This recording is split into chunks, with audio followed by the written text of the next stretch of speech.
It is a fabulous day here in the Oakland, San Francisco Bay Area. Temperatures in the 80s on the eastern side of the bay. The Minnesota Twins and Oakland Athletics. It's a winner-take-all Game 5, and the Oakland Athletics take the field.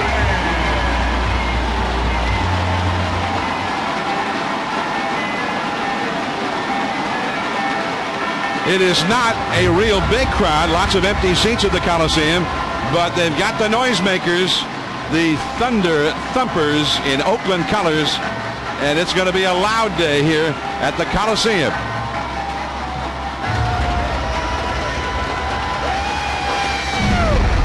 The Minnesota Twins trying to continue their underdog ways and win it with Jacques Jones in left field, Christian Guzman at short, Corey Koski at third, Matthew Lecroy hitting cleanup the DH, Torrey Hunter in center field, Doug Mientkiewicz at first, Michael Kadire hits seventh and right, A.J. Pierzynski the catcher, and then Denny Hocking at second for Rivas.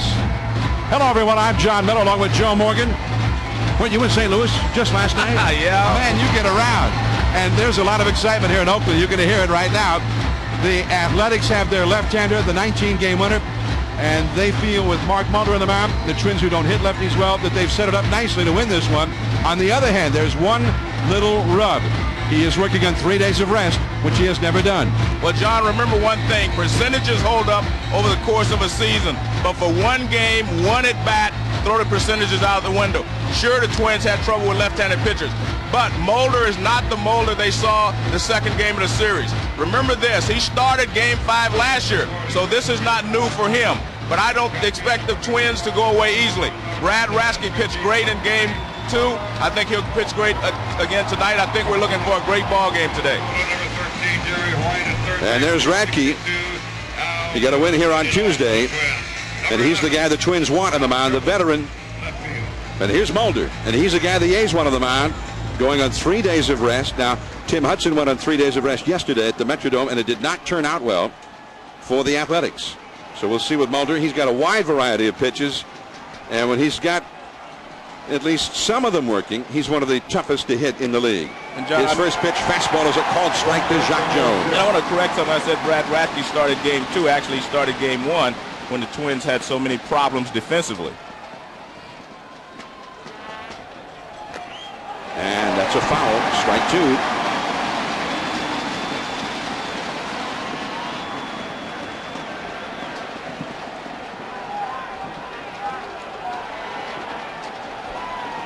Jones has hit pretty well in this division series. And a fastball is off the outside. One thing Mulder has to do is establish to these left-handed hitters that he does have control of his curveball today, because that's the pitch that will make a difference in this ball game for him against the Twins. 2-2 now. 80 degrees at the Oakland Coliseum, and we'll probably get warmer as we go along, at least early on. Just a spectacular day. And that is Hatterberg, and that is one away. Well, let's take a look at the defense behind Mulder. I think the defense is especially important in a Game 5, but it's going to be even more important for the infielders to play well. I think you're going to see infield play be the determining factor from a defensive standpoint on both sides today. There have been a lot of defensive shortcomings. In fact, Oakland yesterday, talk about a forgettable game. They gave up 7 unearned runs in that game alone yesterday. A single game franchise record in all of the many postseasons in which the Athletics have competed. The only other time that an Athletics team gave up that many unearned runs in a postseason game was 1905. There's that big curveball, and that missed. But again, that's the important pitch for him. Not the fact of using it, but keeping it in the backs of their minds that they do have to deal with that kind of a pitch. The curveball, and that is in the dirt. 2 balls and a strike to Christian Guzman. Guzman has only 3 hits in 16 at-bats in this series. He did hit a home run against Mulder here on Wednesday. That is into the alleyway, right center field. And it's going to go through to the wall. Dye will have to chase it. Guzman has great speed. He hits second, and he's going to go for it. Here comes the relay. The throw. He slides. He is out.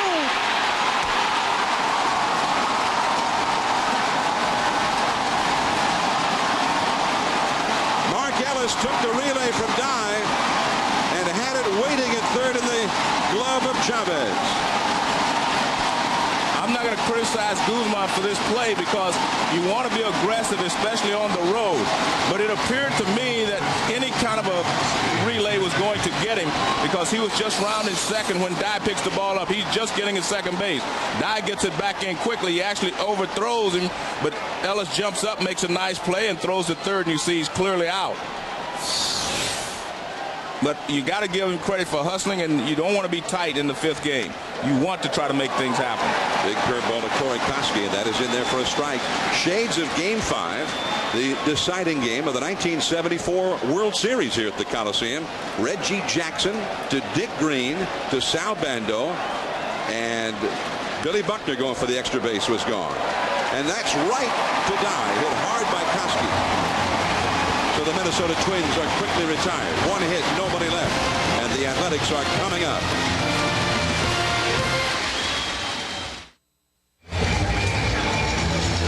There's Art Howe in his third consecutive Game 5 in a division series as a manager. And here's his lineup. It'll be Ray Durham, the designated hitter. Scott Hatteberg at first base. Miguel Tejada is at shortstop. Eric Chavez at third base hitting cleanup. Jermaine Dye at right field. David Justice in left field. Mark Ellis, who made that fine relay throw at second base. Terrence Long hitting eighth in center field. And Ramon Hernandez is the catcher batting ninth. But on the mound with the Twins is the veteran, the 29-year-old Brad Radke. Been with the Twins since 1995. He's been through a lot of losing where he was the ace of the staff. Chose to stay in Minnesota. Probably got less money staying there than he would have gotten in the open market. But now Radke in his second postseason start. And remember, he's already won one game in this series.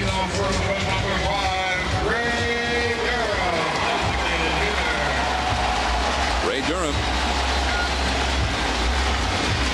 And here's the Twins defense. They let Radke down in Game 1, but they are a good defensive ball club. And as I said, I think defense is going to be the most important key today, and the infield defense especially. But we've already seen defense take an important role.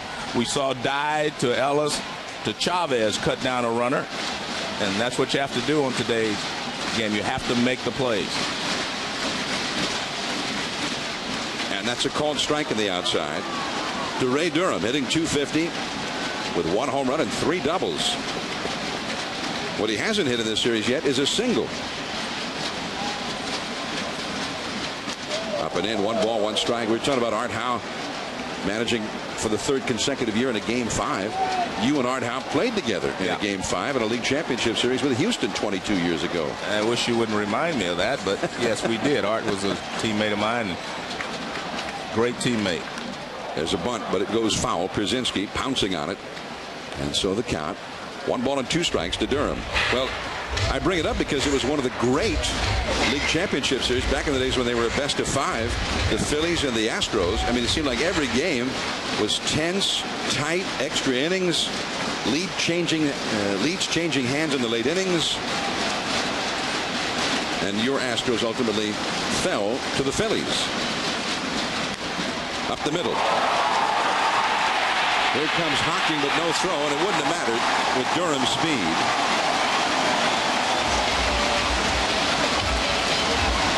This was Denny Hocking's first action in the field, and it was surprising to me how much he's playing in the pull. Look how far he is over there. When that ball goes up the middle, you have so much ground to cover up the middle. And Durham is not a pull hitter as such, but they were playing him like he was a pull hitter, and Durham gets a base hit. Luis Rivas, the regular second baseman, not in there. He got a little hamstring problem. And although he told Ron Gardenhire that he was fine to play, Gardenhire said he never even brings stuff like that up. So he figured that it would be better to let Rivas take the day off. There's a ball inside to Scott Hatteberg. So they're going with the veteran Hocking anyway. Hocking has done real well against left-handed pitching, and he's been around for a long time. Well, he's a good player. That, in my opinion, that's coaching. You have to watch him and help him with his positioning. He hasn't been out there, so you help him, to position himself. That's what coaches on the bench are for. 2 balls and no strikes now to Scott Hatteberg. And you see, Hocking has had success against Mulder. And the Twins, who have not done well against lefties as a team, Hocking leads the club in hitting against all left-handers. Mulder, who had a quick first inning with a little help from his defense. Guzman tried to stretch a double into a triple. That is whacked into center field. Torrey Hunter. This time he catches it. Unlike Friday at the Metrodome. So Torrey aggressive again, and this time with the catch on a much better track out there in the outfield. The groundskeeper here, Clay Wood, since Wednesday's game, installed about 40,000 square feet of sod out there in the outfield. Well, this is why he's such a great outfielder. No hesitation. He was aggressive in Minnesota, and it cost him a home run. But there was no hesitation. Balls hit, he comes, gets it, and that's why he's such a good outfielder. If you make one mistake, you do not compound it by playing cautiously the next time. He immediately came after that pitch, that ball. You see out there in center field how much better it looks than Tuesday and Wednesday, when after the football seating had been put out there last Sunday, the grass had almost disappeared. There's a fastball a little bit low to Miguel Tejada, Oakland's great star shortstop, but he has largely been held in check in this series. Only 3 hits and 17 at-bats, although he does have a homer and 4 runs batted in. Only a 176 average for Tejada. Durham at first, 1 out in the first, no score. Changed up on him. 1 ball, 1 strike. And Clay Wood installed about 40,000 square feet of sod out there in the outfield, and also in the foul area back behind home plate. So the field not only looks infinitely better, but it'll certainly play a lot better. That's what it looked like game 1 on Tuesday. You see that outfield area. The grass had just about all died. 1 ball, 1 strike to Tejada, and back to the bag at first is Durham. So you saw what it looked like on Tuesday after the football game, and here's what it looks like today. That same center field area. It actually looks like a beautiful baseball field again.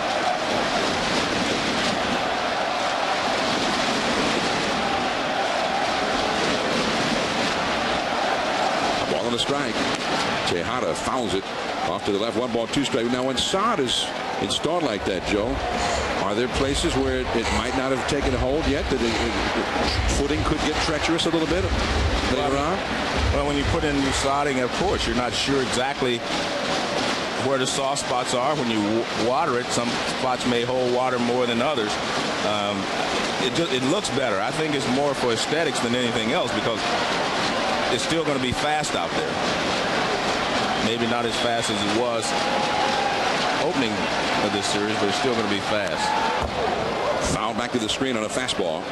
So the count, 1 ball and 2 strikes. I mean, it was so fast here on Tuesday and Wednesday. I think the only thing faster is the surface at, I don't know, Daytona or Indianapolis. That was fast. Well, we saw the ground ball go all through the infield, go all the way to the wall. That definitely explained. It was a funny play-by-play statement to make that day. Ground ball to second, a triple. Tejada deep and foul down the left field line. So 1 ball and 2 strikes now to Miguel Tejada. Eric Chavez on deck. You're in the power portion of the Oakland batting order here. Tejada had 34 homers and 131 driven in. Chavez, who's on deck, 34 homers and 109 RBIs. Durham led off the inning with an infield single. He's still at first. Miguel Tejada, he's not a big guy in stature, but extremely powerful. Stays alive again, fighting it off. 1 ball and 2 strikes. The umpiring alignment for this game 5. The 6-man crew with Joe West behind the plate. Laz Diaz at first. Jerry Davis, the crew chief, at second. Chuck Merriweather at third. Alfonso Marquez along the left field line. Darrell Cousins along the right field line. This is the same crew that Joe and I saw Friday night in our telecast from Anaheim. Struck him out. A fastball on the outside. Radke makes a great pitch. I mean, this is off the plate outside. Tejada had fouled a couple, and when you get 2 strikes on him, you will get him to go out of the strike zone if you make it close enough where he thinks it's going to be a strike. That pitch there was clearly out of the strike zone, but it's a good pitch by Radke because he had fouled off so many.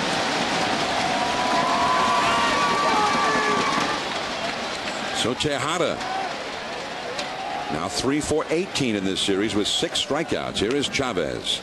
That's a strike. Now Chavez has had 5 RBIs in this series and is hitting .353. And he had 2 RBI singles against Radke in game 1 last Tuesday. Radke gave up 5 runs in that game, but was victimized. I mean, the defense behind him was horrible, and had the Twins not made all of those errors, likely none of those runs would have scored. Leaning back for the high fastball. This is Chavez back in game 2 against Joe Mays, and he hit a 3-run first inning homer that almost made the second deck.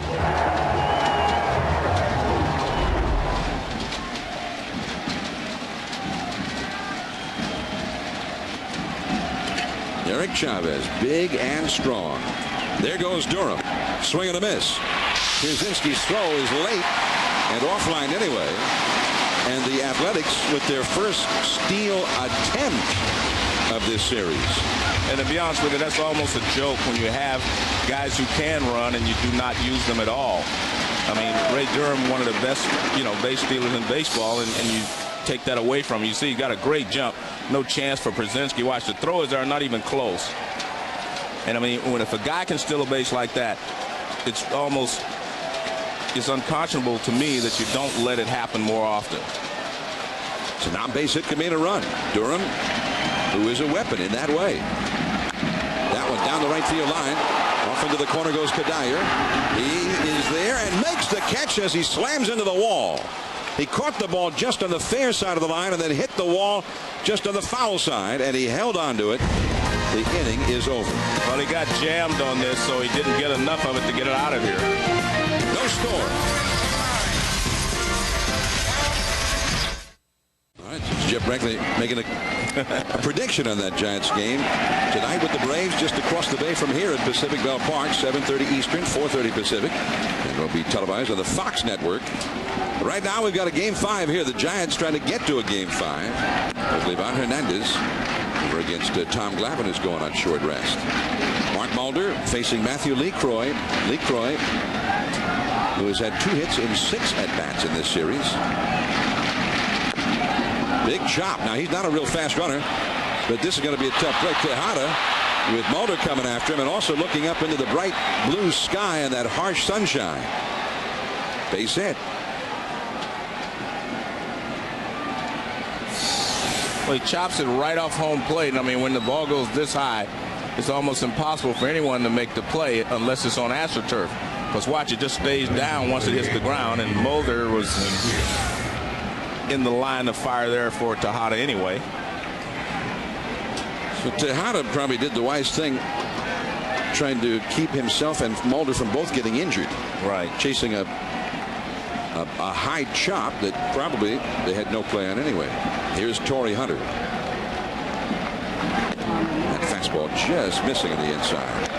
Torrey Hunter, the Twins' big RBI man in the regular season, has 2 RBIs in this series, 5 hits, 15 at-bats, including 3 doubles. Hunter had 94 RBIs in the regular season to lead the Twins. That ball is a base hit to left field. Hustling over is Justice. LeCroy around second. He's going to go for third as the ball is kicked around by Justice out there, and into second is Torrey Hunter.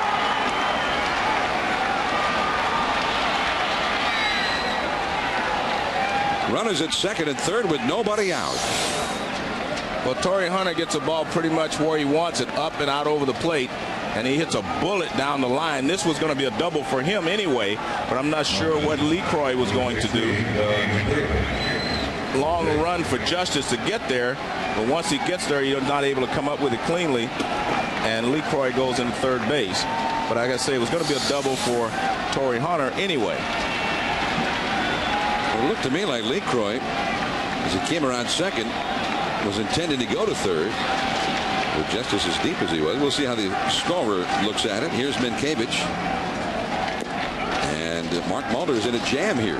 Minkiewicz, who could get an RBI with a ground ball toward the middle infield. Joe, as you often point out, that could be a very big play offensively. Well, I think you have to pull it to the right side. You can see at second base they're playing back. You pull it to the right side, the run will score from third, and Torrey Hunter will move over to third with less than 2 outs. That one is caught, and let's see. Diving safely back in is Torrey Hunter. Just ahead of Tejada.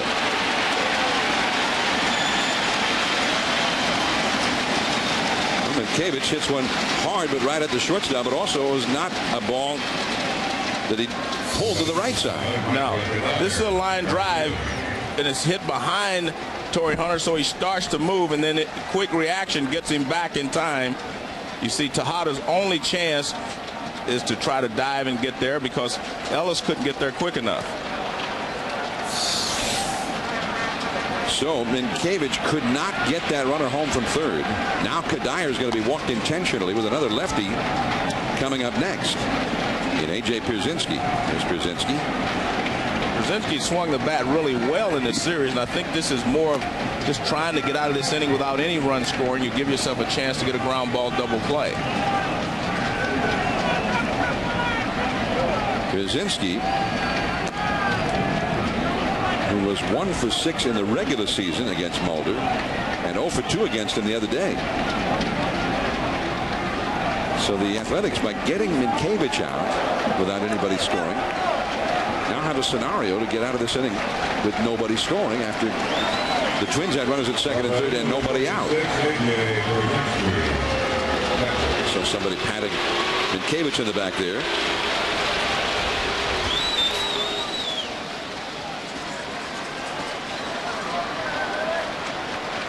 Just behind Minkiewicz there. His coach is Steve Little, the bench coach for the Twins, under manager Ron Gardenhire. So the bases are loaded with 1 out. And this big crowd that was so loud at the beginning, and a little nervous right now. Pierzynski, who's a tough hitter, good at making contact.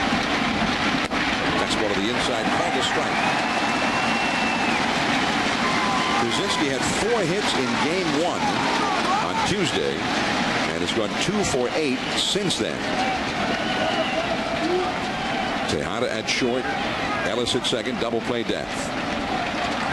LeCroy, Hunter, and Kadire are the base runners. There's Hunter, number 48, at second. He hit a double. And right there, fastball, strike 2.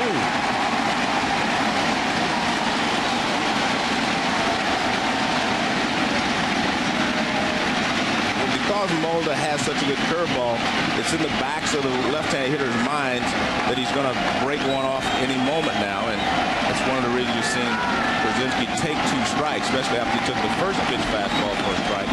He felt like he'd come with a curveball.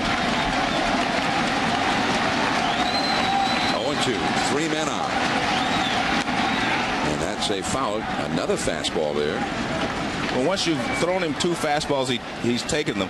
You feel like he, in the back of his mind, he's saying he has to throw the curveball now. So you try to strike him out with a fastball. This, the location is supposed to be in. He gets a lot of the plate.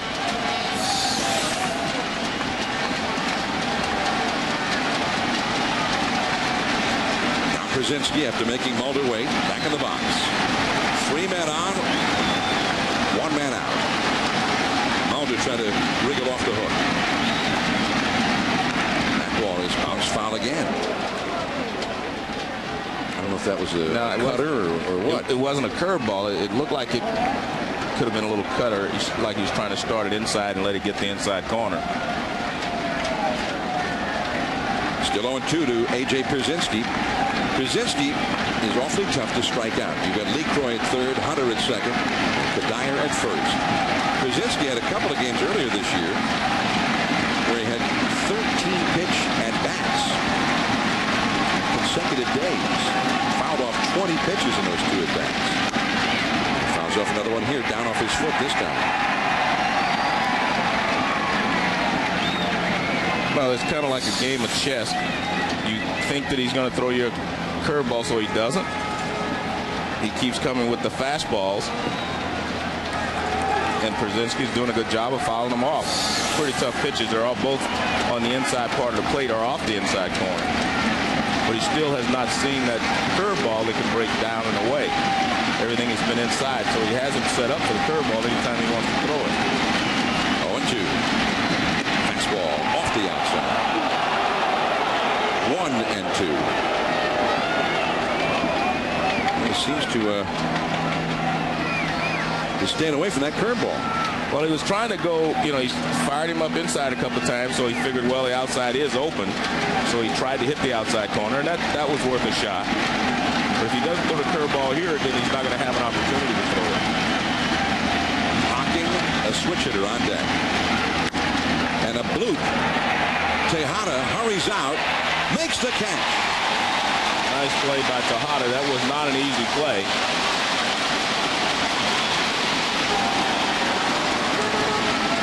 Well, this is a fastball up. He did not throw him a curveball this entire at bat, so he throws a fastball up on the inner half, and he gets a little flare, and Tejada's able to get out there and make the catch and keep the runner from scoring at third base. In game 1, Przinsky had a couple of singles that fell in. Ball similarly hit to that one. Little flares out into left field that got beyond the infield. And that's why it was a good play by Tejada, because he was playing in for the double play, and he got a good jump on it. Here's Hocking, who's had some success against Mulder. And that's a foul off to the right into the seats. Denny Hocking, who has had 2 at-bats in this series, 1 hit. Hocking hit .250 for the season with 2 homers, 25 driven in. He's one of the veteran old guys in this ball club.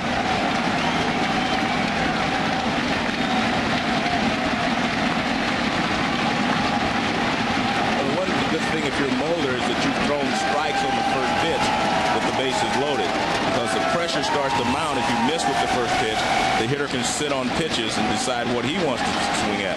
But when you throw a first pitch strike, they have to take what you give them. In the dirt with a changeup. 1 ball, 1 strike. Hocking is 32 years old.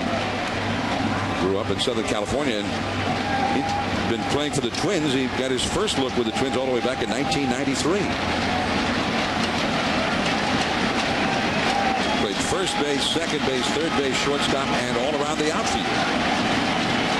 Rivas sitting in the dugout with a little hamstring tightness today, so Gardner went to the veteran Hocking. Bases loaded, 2 down. That is up the middle for a base hit. 1 run is in. Here comes Hunter with great speed. He's going to be held. And the throw wide and backed up there by Mulder. So they get just the 1 run. Now Hunter has a lot of speed. Well, I find it difficult to understand why you can't score from second base on a hit to center field with 2 outs. I mean, you're going on contact. I mean, it doesn't matter. If he contacts the ball, he swings, you're supposed to be off with the pitch.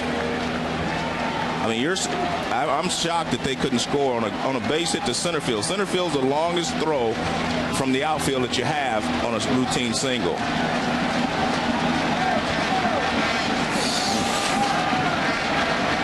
So with 2 down, and the leadoff man Jacques Jones coming up. Al Newman held him at third. 1-0 Twins. There's that big curveball. Well, he hadn't used it. I mean, he didn't throw Hocking a curveball. I mean, that's a devastating pitch, but he just had not used it after he got the bases loaded. He was able to get Przinsky out with it without throwing it, but he's left-handed. That right-hander hammered it.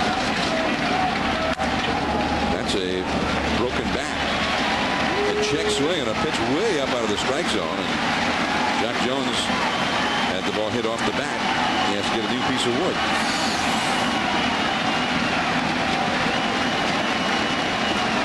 Well, everybody in baseball knows that with 2 outs and a base hit to center field, you should be able to score. I mean, you just have to score because it's such a long throw again. And with 2 outs, you're going with the pitch on the swing. You're not waiting to see the results. You go right away. Now, Jacques Jones is one of their top hitters, but he only hit .213 all year against lefties. Yeah, but with 2 outs, you're always going to send the guy. Fastball down and in. With 2 outs, it doesn't matter if even Barry Bonds is the next hitter. With 2 outs, you're supposed to score on a base hit to center field. Well, with 2 outs, you would always send it, but not Al Newman. Yeah. Well, I don't know if he held him up. And why did he hold him up? I mean, it looked to me like he held him up. Well, he had to hold him up because he couldn't score. It's on the runner to be able to score from there on that position. And Jacques Jones went up there and swung at some horrible pitches. And they leave the bases loaded. So Mulder got out of it rather inexpensively. Jermaine Dye coming up.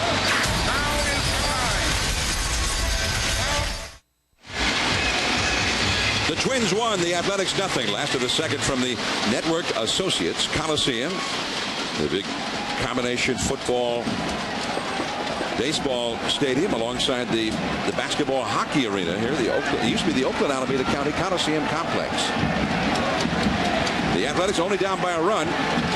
Mark Mulder got out of a tight spot. There's a called strike, and well, he was still kind of perplexing that the Twins, with one of their fastest runners, best runners, Torrey Hunter, only got the 1 run. Well, it's not the responsibility of the third base coach to score you. It's the responsibility of the runner to get a big enough lead at second base that he can score on a base hit with 2 outs. Because with 2 outs, you go on contact. You don't have to wait to see if the ball goes through the infield or where it ends up. And you have to get a big enough lead at second, get a good enough jump on the swing that you can score, whatever that means. And we'll take a look here. First of all, he's too deep. Look how big a circle he's running here. But you're supposed to be able to score. This is the longest throw you can have from the outfield is center field on a base hit single. The other outfielders are charging in, and they have a shorter throw. But with 2 outs, it's the responsibility of the runner to get a big enough lead to score. Guy fouls it off to the right. So in other words, Newman read the situation as it was, not as it should have been. Exactly. And determined that where Hunter was now, he was not a good threat to score. Exactly. Because it's not the coach's responsibility. It's the coach's responsibility to hold you up if you can't make it. Jermaine Dye, the hitters, had a big series. 7 hits, 16 at-bats, 1 home run. And he chases that changeup from Brad Radke. Strike 3. Second strikeout for Radke, who has a 1-0 lead with which to work now. And remember, Radke controlled the A's very well with his changeup and variety of breaking balls and his sinker. And you can see here that ball clearly out of the strike zone, and Jermaine Dye went for it because he had 2 strikes. Well, back on September the 6th at the Metrodome, the Athletics came into town with a 20-game winning streak, only to be shut down by Brad Radke, who pitched the shutout, and that was the end of the streak for Oakland. Of course, then Oakland turned around and shut out the Twins the next 2 nights, beginning with Mark Mulder. Justice with a pop-up, Denny Hopking, and that retires David Justice very quickly. David Justice has been in a lot of these winner-take-all type playoff games. He's played in 8 of them, including World Series, Division Series, NLCSs, ALCSs. He's been in 8 of those, tying in with Mickey Mantle, Lonnie Smith, for the most of all time. Now he's in his 9th. His teams have won 5 of the 8 winner-take-all type games, such as is today's. And Dave's had some big hits in some of those wins. But he's a quick out here as Mark Ellis takes a called strike.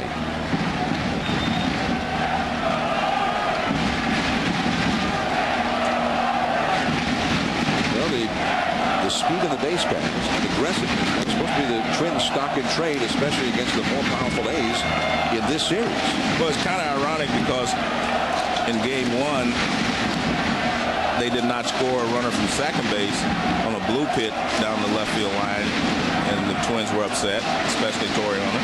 Now they do not score another one, and you can see the bench was again visibly upset, and rightfully so. I mean, you have to make the plays. You have to do your job in these situations. That's what the 5th game is all about. guy that the team that makes the fewest mistakes usually will be the team that wins. Another changeup. 2-2 to Ellis. Ellis 5 for 15 in the series. Been a lot of offense in this series. Both teams have scored 22 runs. Each team has had a blowout victory. Oakland here on Wednesday, 9-1. The Twins yesterday, 11-2 at the Metrodome. Fastball popped up. In foul ground, Krasinski trying to shade the eyes for that fierce sunshine. He's got it. And the inning is over. So the Twins get him a lead, and Radke dispatches the A's post haste. Guzman, Koski, and Lecroy coming up.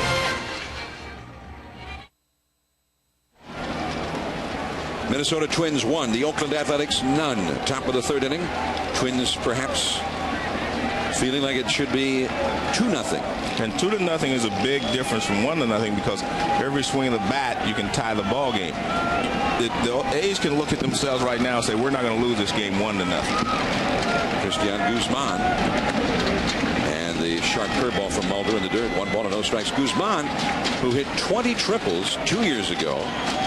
He hit 14 last year, even though he ended up having some injury problems that put him on the shelf for a long period of time.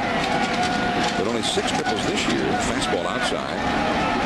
So going for the triple is not unusual for Guzman. Again, I didn't think it was a bad play. I mean, it required perfect execution by the A's to get it. That one is into left center field. Terrence Long on the run, and this is off the wall. And into second is Guzman with a double. Now that ball took off. And on a warm day, temperatures in the 80s, you can expect the ball to carry real well today. Well, this is a high fastball, and he hit it hard. It's only 362 to that area. That's not a long alley. High fastball out over the plate. And it's not that far. I mean, 362 is just not a long way, first of all. And he hits a line drive off the wall.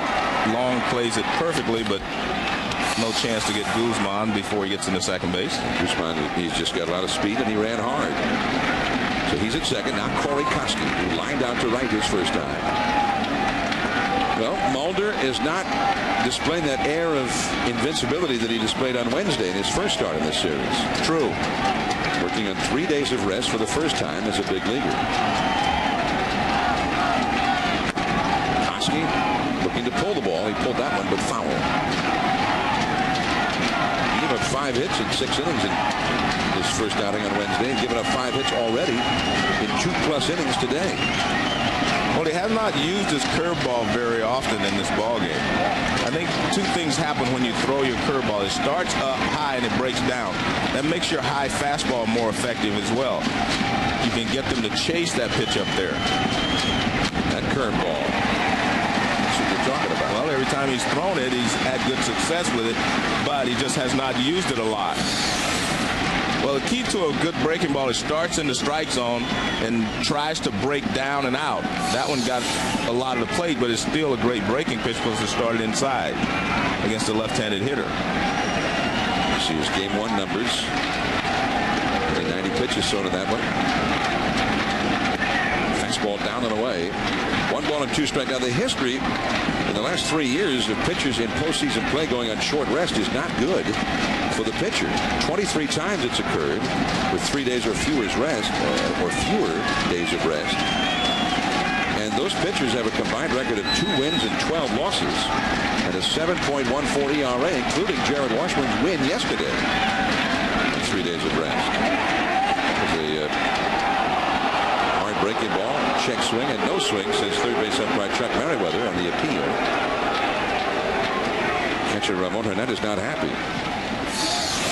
Well, it's a curveball. This one's in the dirt, and you might want to question that. The barrel of the bat looked like it went forward, but third base has a better angle of where the bat actually travels because he's looking right down the line.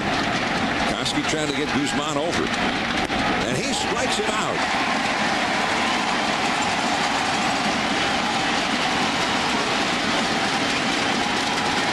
Well, he gets a strikeout that he really needed here, because Koski was up there trying to pull the ball. I have no idea what that is unless it's a splitter. Yeah, it's a splitter.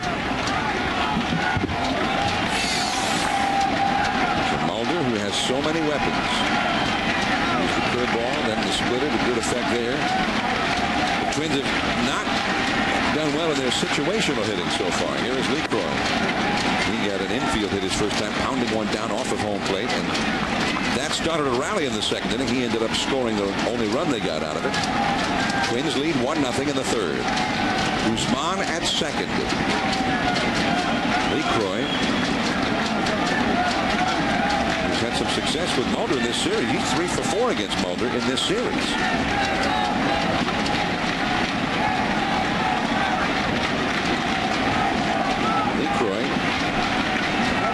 During the season, hit .260, had 7 homers and 181 at-bats. Guzman at second. Fastball too far in. 2-0, Torrey Hunter on deck.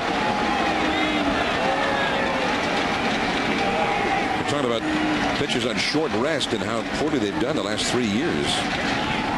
Washburn got a win yesterday for the Angels on short rest. Jamie Moyer did it last year in the division series. Tim Hudson, though, got knocked around yesterday at the Metrodome, although the defense certainly failed it. That's back to the screen. 2-1 now to LeCroy. Tom Glavine has lost a couple on short rest. Greg Maddux, Roger Clemens, Bartolo Colon, Freddie Garcia. There's Tim Hudson. Well, Mulder just got away with one there. That was it was supposed to be a fastball in, 2-0, and he left it right over the middle of the plate. And LeCroy fouled it back. That's Guzman, who hit a double to lead off the inning. He's at second, 1 out. There's that big curveball, and LeCroy just does make contact with it. 2-2 to count. Well, it's not so much just that it's a great breaking ball, but it forces the hitter to know that in the back of his mind that it's there. But if you do not throw it, and you throw basically fastball splitter, I mean, that's what they're going to look for. But that speed there changes the hitter's perspective of his approach to hitting you in these types of situations.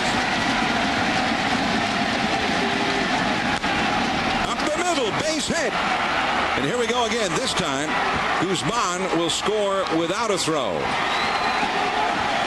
So LeCroy gets the base hit, and the Twins lead 2-0. Well, that's the same pitch he threw him 2-0. He was supposed to try to get it in, and he left it in the middle of the plate. He got away with it 2-0, but LeCroy doesn't let him get away with it here. Watch. It's supposed to be inside. Look where that pitch is, right over the middle of the plate, and he doesn't miss it this time.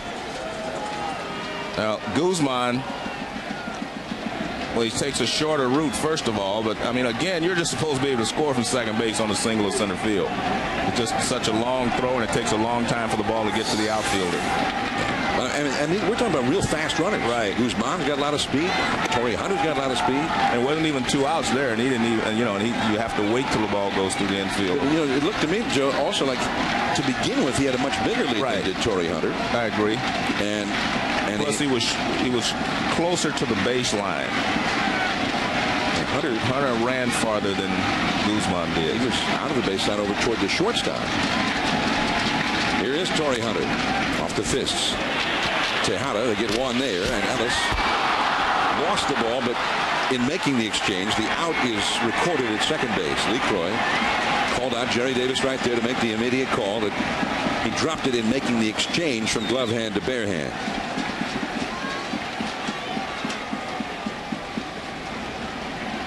Well, he made the correct call under the rules. You'll see that he does catch the ball. He catches it, and now he tries to move it away.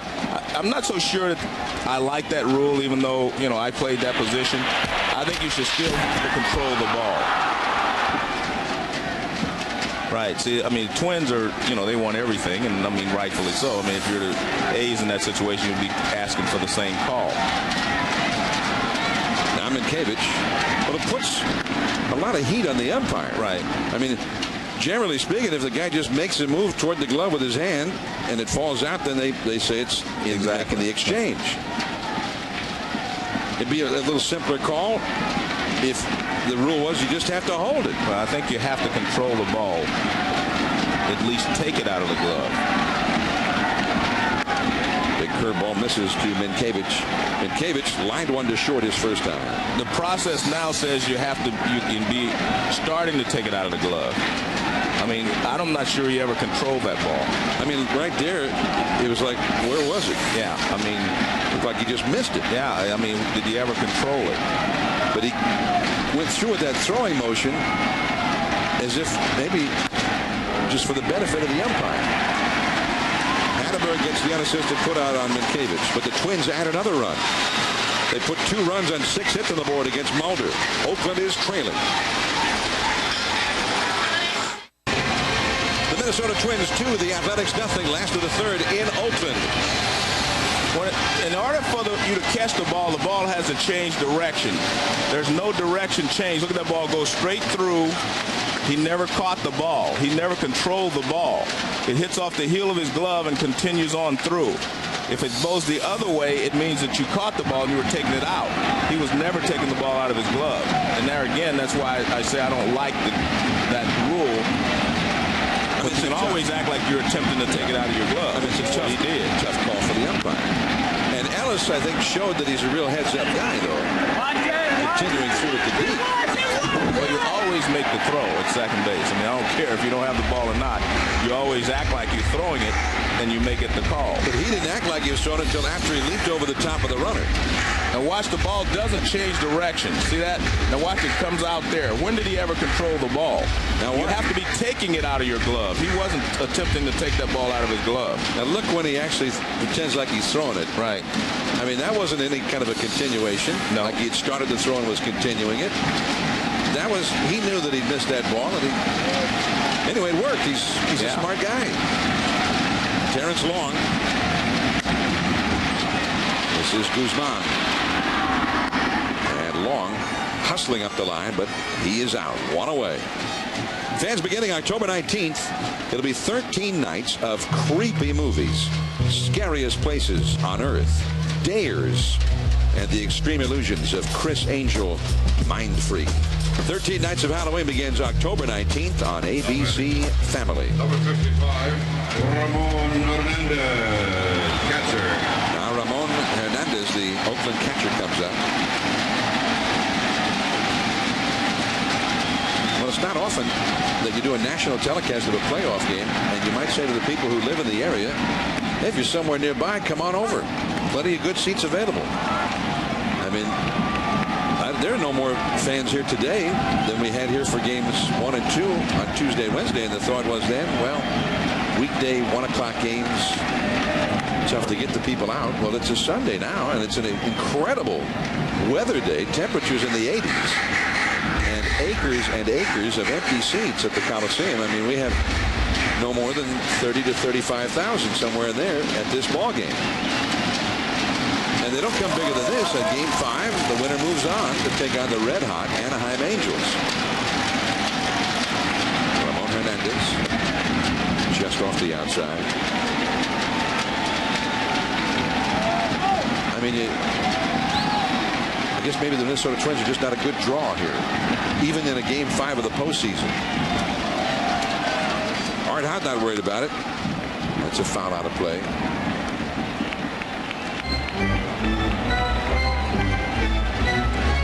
A ball and 2 strikes to Ramon Hernandez. So maybe they're just too expensive, Joe. I mean, if the people didn't buy them, then they must be too expensive, right?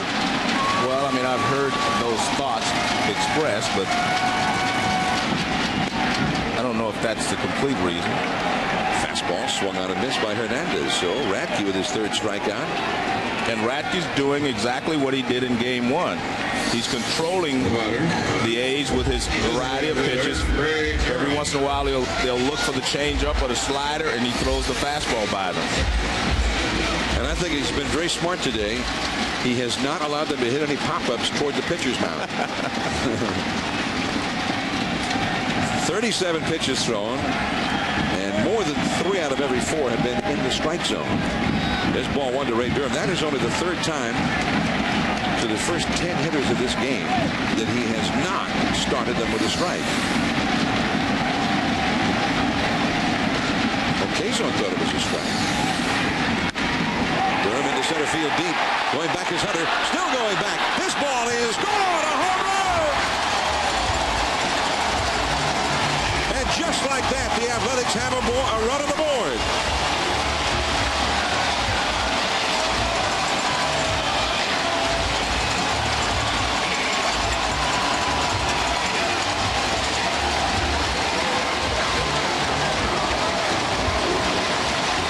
If the A's are able to come back and win this ballgame, I don't care what happens later, that will be the most important swing of the game.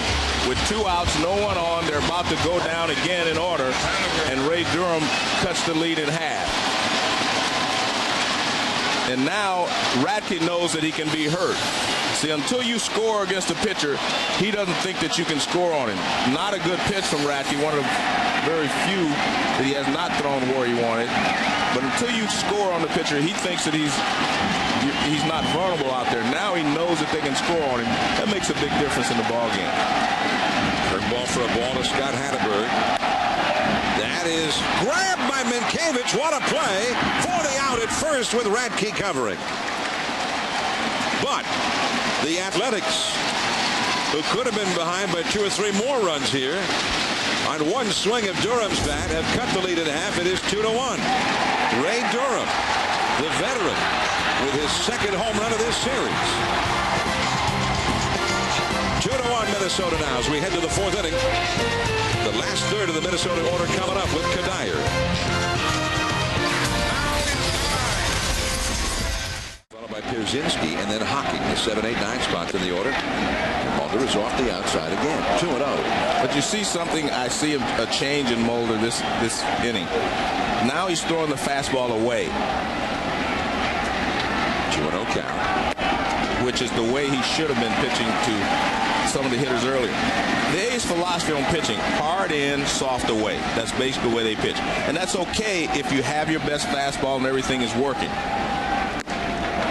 See, the pitches away is tougher for a right-hander to handle from a left-handed pitcher because it's running away. And he was trying to get a couple of pitches in this ball game on the right-handers earlier, left them over the plate, and they hit them hard for base hits.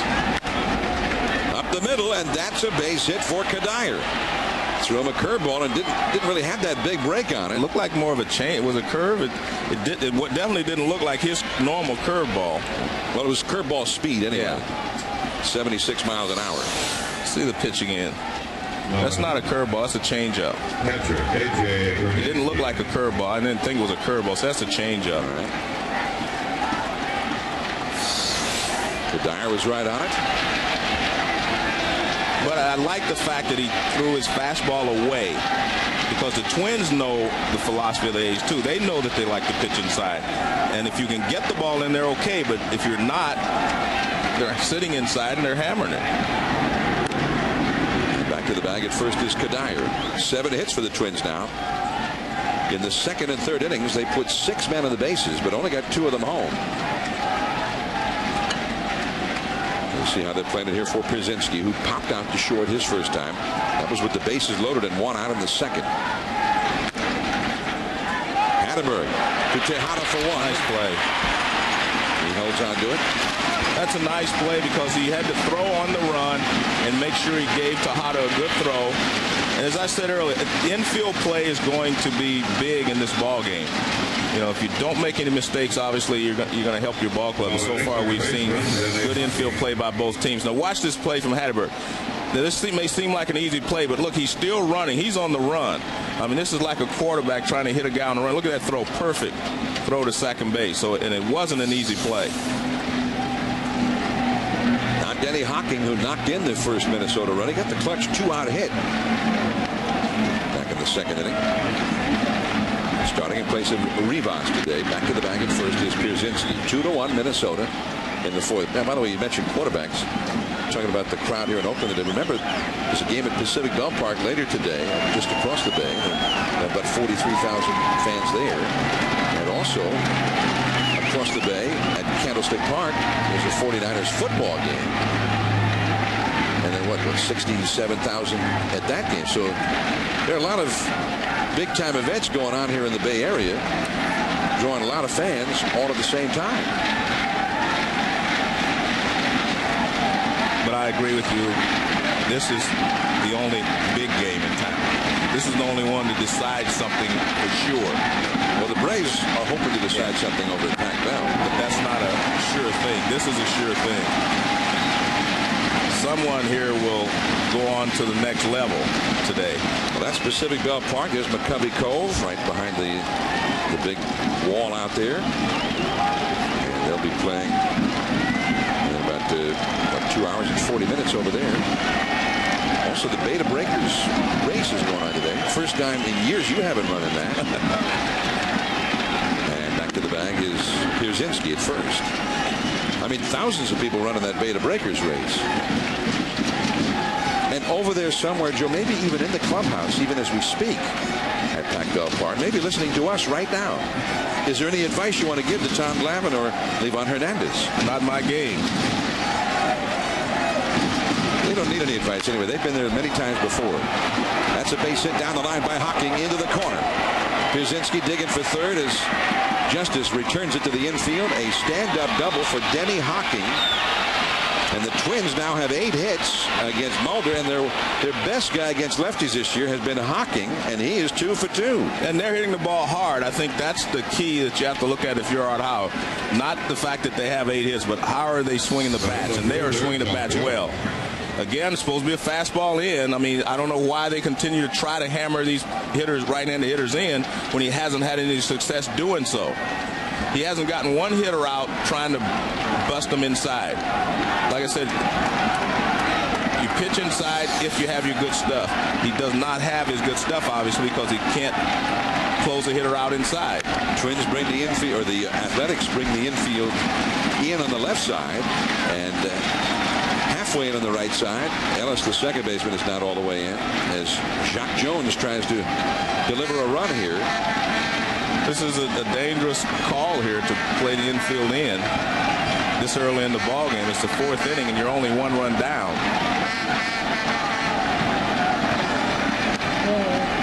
Turned that fastball over, ran it inside. Jones has grounded out to first and struck out in this game. And Jacques has struck out 6 times in 17 at-bats in this series. When you bring the infield in, obviously you cut down the range, and anything hit hard usually goes through the infield. Curveball, that is foul right past Jerry White, the first base coach. Art Howe making that call here with Rick Peterson, his pitching coach, alongside. Well, you know, they see that they're not scoring a lot of runs, but it's still early in the ball game. We're only in the 4th inning. And this might be a little different than what he would do ordinarily in the regular season. Strike 3 call. Well, it doesn't matter. Good job there by Mulder. Fastball on the outside corner. But he's not out of the inning yet because Guzman has hit him hard. Again, this is what I like to see. Go away from the hitter sometimes. When you have your great stuff, you can jam hitters. You can do just about anything with them. But obviously, he has not been able to get many hitters out inside in this ball game. So why pitch in there? You continue to get hit. Now, Jones is 0 for 3 today, but here's Guzman, who's hit 2 doubles. And the big curveball. He didn't get it. 1 strike to count. The Twins have had many opportunities just like this one. Runners at third, less than 2 down. But they've had a heck of a time bringing these guys home. But if you continue to put the guy in trouble, you keep putting runners in scoring position, you keep this up, someone's going to get a hit. I mean, the percentages say that he's going to make a mistake and they're going to get a base hit. 2-1 Minnesota. Another curveball knocked down by Ramon Hernandez. 1 ball and 1 strike. Now, Guzman has hit a double to right center. That was in the 1st inning, and a double off the wall in left center in the 3rd. Curveball in the dirt. Good job by Hernandez. See, he doesn't even try to catch it. Just block it. That's all you want to do. Don't really care about catching that ball. You just want to make sure he stays in front of you.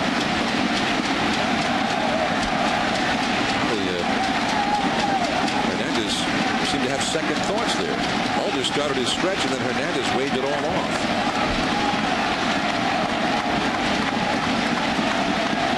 The runners, Pierzynski at third, Hocking at second, 2 men down. 1 ball and 2 strikes now to Guzman.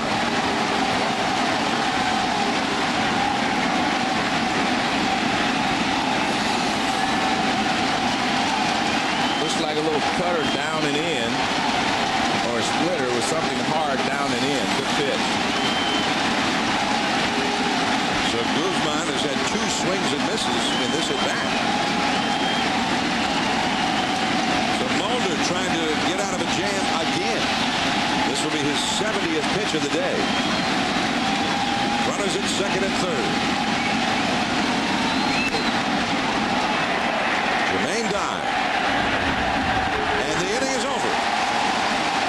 And the Twins let yet another great opportunity go by. 2-1 Minnesota. The big guys coming up. Tejada, Chavez, and Dye for Oakland.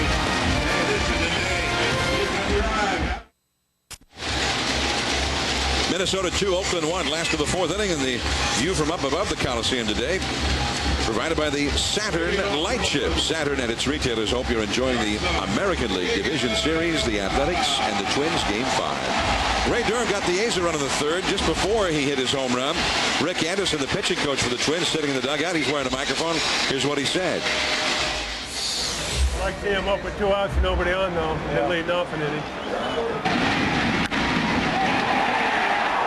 Stay in here. Well, when he's talking about rather than having leadoff inning, I think he's remembering with the White Sox when he used to steal some bases. And you don't want the leadoff hitter on that's going to steal a few bases. It's just not part of the A's game. He got into 54 games with Oakland after he was traded over here. Did Ray Durham and had 6 steals. He had 26 steals all told. Miguel Tejada. And the A's would like to see Miguel start doing what he did so often in the regular season.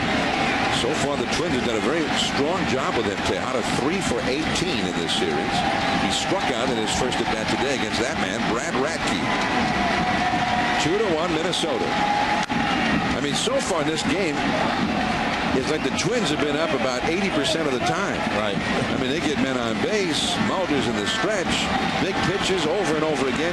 Then Radke goes out there, strike 1, strike 2, and 1 out, 2 out, you know. Right. Well, that's why you want to get some rhythm for your team and just keep them plugging away. And eventually, if Mulder continues to put men on, someone will get the big hit. Back to the screen.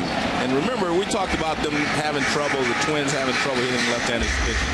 Well, and again, that works over the course of a season. Percentages work. But in one game, like the 5th game of any series, you can throw all the percentages and things out the window. Anything can happen. And we've seen that. The Twins have hit Mulder hard during the first 4 innings.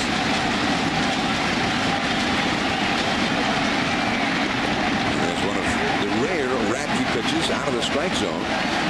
Now, the Twins, I mean, if you're a Twins fan, you got to feel a little uneasy that your team has let so many opportunities go by, though. I mean, as you say, it's a positive sign, but it's not just a question of not getting the big hits with men in scoring position. It's also been a question of, not hitting the big fly ball, not getting a runner over from second to third with nobody out, things like that. Not scoring from second on a base hit.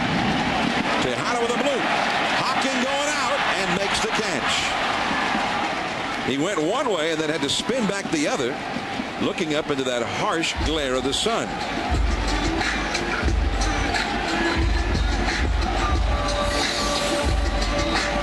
Radke has done just the opposite of what Mulder's done. He has not left many balls middle of the plate in. This pitch is away, even off the plate, and Tejada swings at it. He struck him out on a pitch off the plate last time. So that's exactly the game plan. Stay away from the power of most of these hitters on the A's, in the A's lineup. Eric Chavez, and he floats that one through there for a called strike. Chavez drove one deep to right. It was caught right in front of the foul pole by Michael Kadire to end the first inning. Oakland has only had 1 at-bat with a man in scoring position. That was Chavez in the first inning. And even then, it was about 1 pitch of his at-bat. Right. 2 strikes. That's when Durham stole second, and Chavez hit the next pitch for the final out of the inning. Radke's really been excellent off the outside with a fastball. 2-1. You got to be ever so careful. A right-hander facing Eric Chavez. Chavez hit .301 against right-handed pitching. Twins have left 6 men on base today. 2 hits and 8 at-bats with men in scoring position. I mean, through all of that, they only have a 1-run lead. Well, he's sitting dead red fastball, and he gets it, but it's way up and out of the strike zone, and he can't handle it. That's where it looks like Radke's inside of the head of the hitter. Knows he's thinking fastball, throws him one, but it's not a good one to hit. Change up, right center. That's going to fall for a base hit. Kadire over to pick it up. And that's pretty good hitting there by Chavez, because Radke really gave him a lot of motion with that pitch, like he was going to muscle up and throw the fastball by him again, and then he slowed his arm speed down to a changeup. And Chavez hits it toward the end of the bat, but he still gets the job done. Another good pitch by Radke. You just have to give the hitter credit sometimes for getting a base hit. That was a changeup, down and moving away, and Chavez just reached out and poked it in the right field. So Chavez is aboard. Jermaine Dye. Now he's had some real big hits in this series. It's a foul out of play. Jermaine Dye. A couple of games here, it seemed like anytime the Twins would get a big hit, Dye would come up the next inning and get it right back for the Athletics. Today he struck out at his only at bat.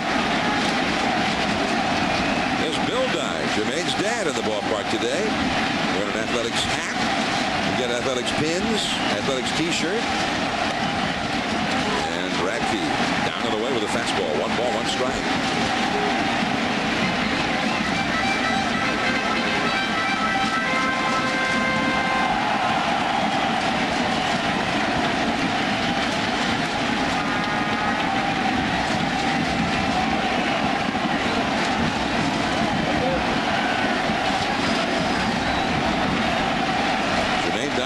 Hits in 25 career at-bats against Radke. And one thing I've noticed with Radke when he pitches to Dye, I mean, he stays away from Dye, especially early in the count.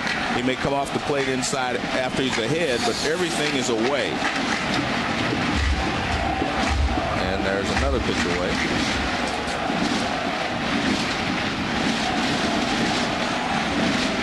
Well, here's Radke ahead of the count again, as he's been almost invariably throughout the day. He's not gone to a 3-ball count on any hitter yet. Dye fights it off. See, it may look, like you can come inside on some hitters, which you can. But, I mean, right there, there's nothing Dye can do with that pitch. If you're ahead of him 2 strikes and you throw that sinker down and away, I mean, you might get the ground ball that you're looking for. But the one thing Dye's not going to hurt you with that pitch right there. And that's what I see Radke doing very, very often with Dye. He just does not give him a pitch that he can handle. Just off the outside with a fastball. 2-2. And Dye finally lays off that pitch out there. 2 runs, 8 hits for the Twins. 1 run, 3 hits for Oakland. Radke has 3 strikeouts, has not walked anybody. Chavez has just hit a single. He's at first. For the second time today that Radke has had to work out of the stretch. There goes the runner. And Dye, protecting the runner, lunges out of the strike zone to foul it off. Well, what Art Howe was figuring there is 2 balls, 2 strikes. Radke wants to make it happen here. He doesn't want to go to 3-2. So he figured Dye was going to get a good pitch to hit, but Radke still does not give in. He still throws that ball toward the outside corner and down, and Dye does a good job of fouling it off. Well, it's good to see that the Athletics are not just going to sit and wait for the home run. They're going to try to do something. I mean, they need to, the way Radke is throwing right now. Chavez not running.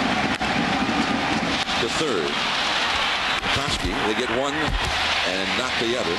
The relay from Hocking in the dirt. Saved nicely there by Minkiewicz. I mean, the ball gets past the first baseman here with all of that foul territory. The runner's going to move up a little bit. And for the A's benefit, he hit that ball one pitch too late. With the runner going, he would not have been able to force him at third base. They would have a runner in scoring position. Well, he gets a good pitch to hit finally. Fastball, that's pretty much in the middle of the plate. And he pulls it to third. And a nice throw to second.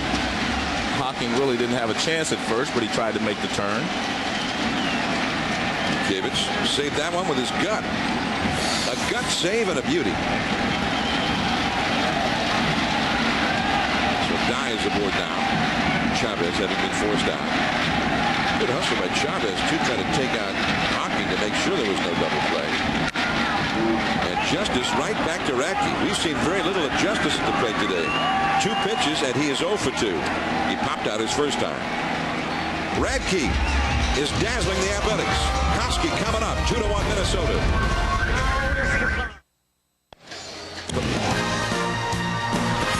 It is Minnesota 2, Oakland 1. 2 runs, 8 hits to 1 run, 3 hits. That's the Oakland Coliseum. And aerial coverage of today's American League Division Series game courtesy of Saturn and the Saturn Light Ship. Keep your eye on the sky when the Light Ship visits a major sporting event.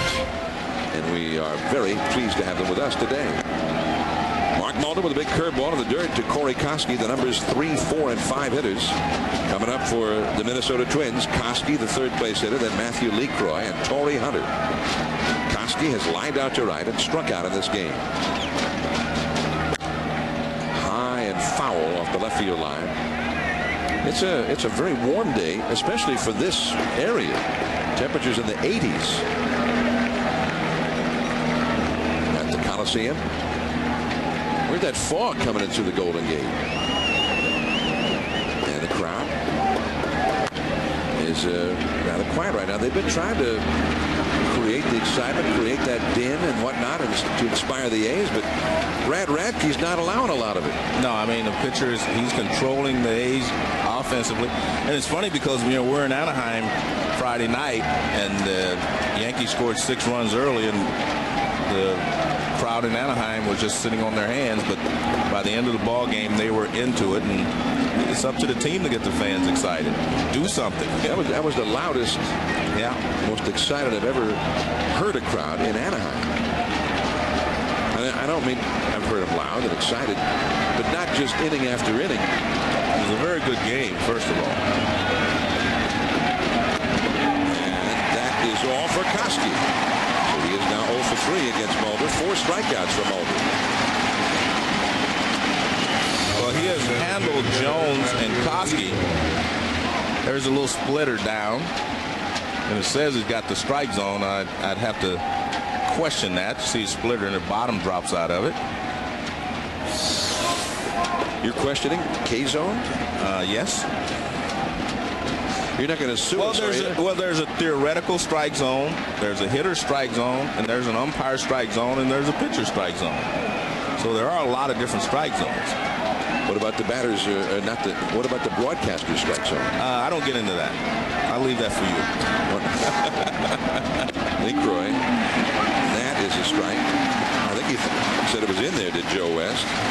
But all 8 of the Twins' hits today have been either by right-handed hitters or by switch hitters batting right-handed. The lefties haven't had a hit again. No. Well, he's handled the left-handers pretty well, but I mean, I just think that some of the pitch selection with runners in scoring position has hurt him, but he's been able to, wiggle out of trouble. I mean, he's only trailing 2-1, and we're in the 5th inning. Plenty of time.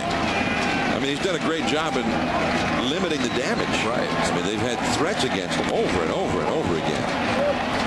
That's too high to LeCroy, who's had 2 hits and a run batted in and a run scored. The lefties in this one are 0 for 10 against him. But look what the right-handers have done. 8 for 10. LeCroy 2 for 2. Guzman 2 for 3. That's called a strike. 3-2 now. Torrey Hunter 1 for 3. Kadire 1 for 1 with a walk. Hocking 2 for 2. They're right-handed hitters.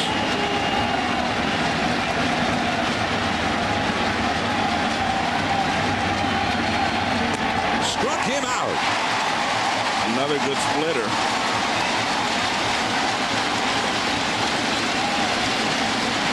he's gone to a splitter more in the last couple of innings, and he's had a lot of success with it.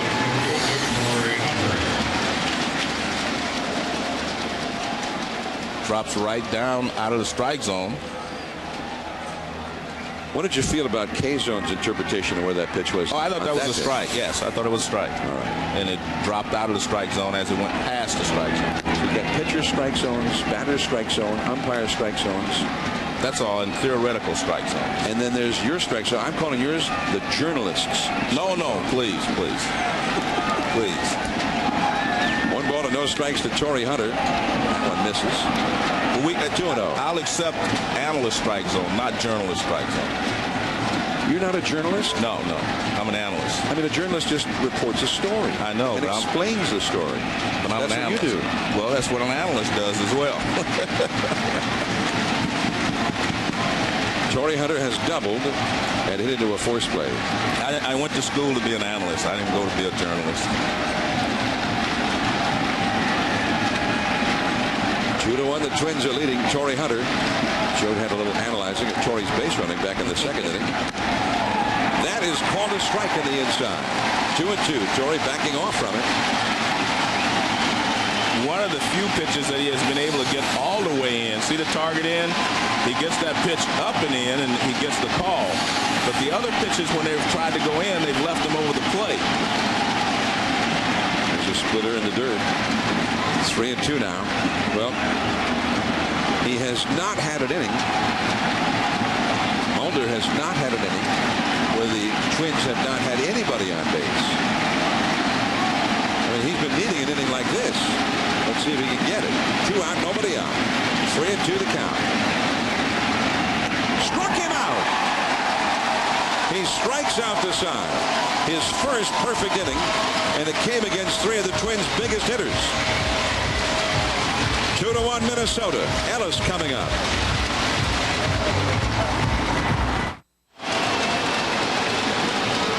Game 5. Winner take all. The Minnesota Twins are leading the home-standing Oakland Athletics 2-1. Last of the 5th inning. Temperatures in the 80s. Bright blue sky overhead. A spectacular setting. And the Athletics coming up now with Mark Ellis, the 7th place hitter, against Brad Radke. First pitch foul. And Radke throwing strikes as he's been doing all afternoon. He's given up just 3 hits. He has not walked anybody. John, that last inning by Mulder can be an inspiration to his teammates to get something started. I mean, that was a beautiful inning by Mulder, and sometimes it can inspire you to get something started. May have been a sea change in this one. I mean, it's just been the Twins with one threat after another, one assault after another against Mulder, but Mulder sometimes has been doing it with, duct tape and well, that's what happens sometimes when you're working on 3 days rest in the game today, because guys pitch on 4 days rest. That one is pulled foul by Ellis. 1 ball and 2 strikes, but Mulder has somehow kept the Twins from fully capitalizing, and one of the ways he's done it is the lefties have not been able to get a hit against him. Right. John, that you take guys out of their norm. They're used to pitching on 4 days rest, and they can do it maybe once in a while, and it works. But overall, it just doesn't seem to work. Change up, down and away. And that's quite a contrast to what we used to see when Bob Gibson go on 2 days rest and pitch 2 games. And guys would do that a lot more. But it's because they're not asked to do it now. They're not prepared to do it. Base hit. Torrey Hunter over to pick it up. Ellis is going to hold it first. He thought about it. Hunter's throw goes to the middle of the infield to Radke. Ellis had the big turn, but Hunter got it back quickly. Well, I said, this should be the A's inning if they're thinking properly. We've got to do something now. We don't want to start feeling the pressure as the innings pass by. And a good job by Ellis. I mean, he doesn't try to pull this ball. It's a fastball away, and he goes into left center field. And Ellis has been a guy who has ignited the A's many, many times. He was a leadoff man for them quite often before they traded for Durham. And he really gave them some life at the top of the order. And he gets them started here. It's only the second time today the A's have had their leadoff man reach base. Their 4th hit. Here is Terrence Long.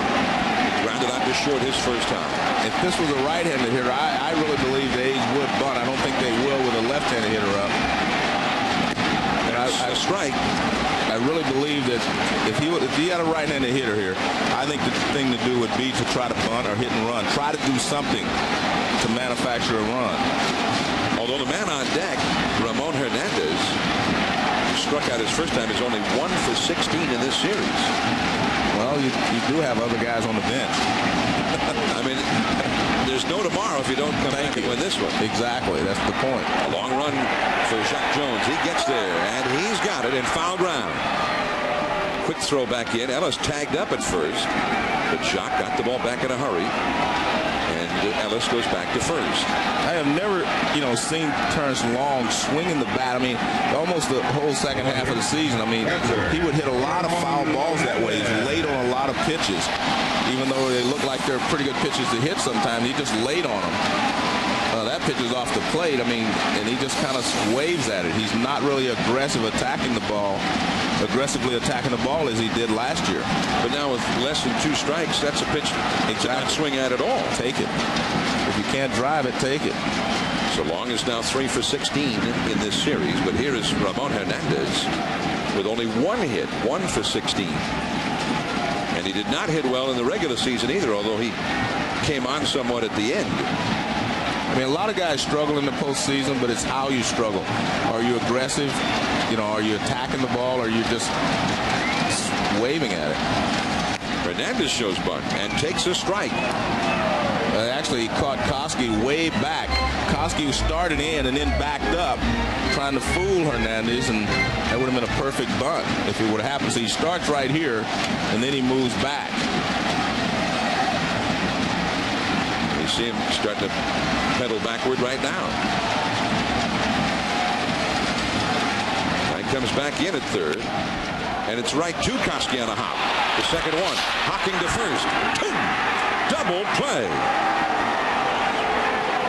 So it started promisingly for the A's. A leadoff single and then nothing. Minkevich coming up. The Twins still lead 2-1. Twins still up 2-1, top of the 6th. Well, we saw Corey Koski faking, go back. He started in and went back. Now watch this. He'll go back, and then he runs in. And this is Twins baseball, and they get lucky here because it gets the big hop. If he's back, he gets the short hop, and they turn 2. Nice play, and smart playing there by Koski. If he's back on that, he's going to get a short hop, but he was in, and he got the big hop, and was able to turn it. Here's Doug Minkevich against Mark Mulder. And there's ball 1. Minkevich is lined out to short, grounded out to first. Remember, no Twins left-handed hitter has had a hit today against Mulder. And that one stat just might tell you why the Twins only have the 2 runs despite all of their many threats. Well, Mulder needs one more good inning, not necessarily striking out the side, but he needs to get 1, 2, 3 if he can, and let the top of the order start off for the A's next inning. They have the top of the order in the 6th inning, and it could be the big inning for him. So he needs to shut the Twins down very quickly here and give his teammates a chance to get right back at Radke. Michael Kadire, a right-handed hitter on deck. Mulder misses inside. 2-1. I want to go back and ask you about Koski. I mean, after we saw the bluff of the bunt by Hernandez, then Koski started out very shallow. Then we saw him backpedal a little bit, only to come rushing back in again. I mean, what was that about?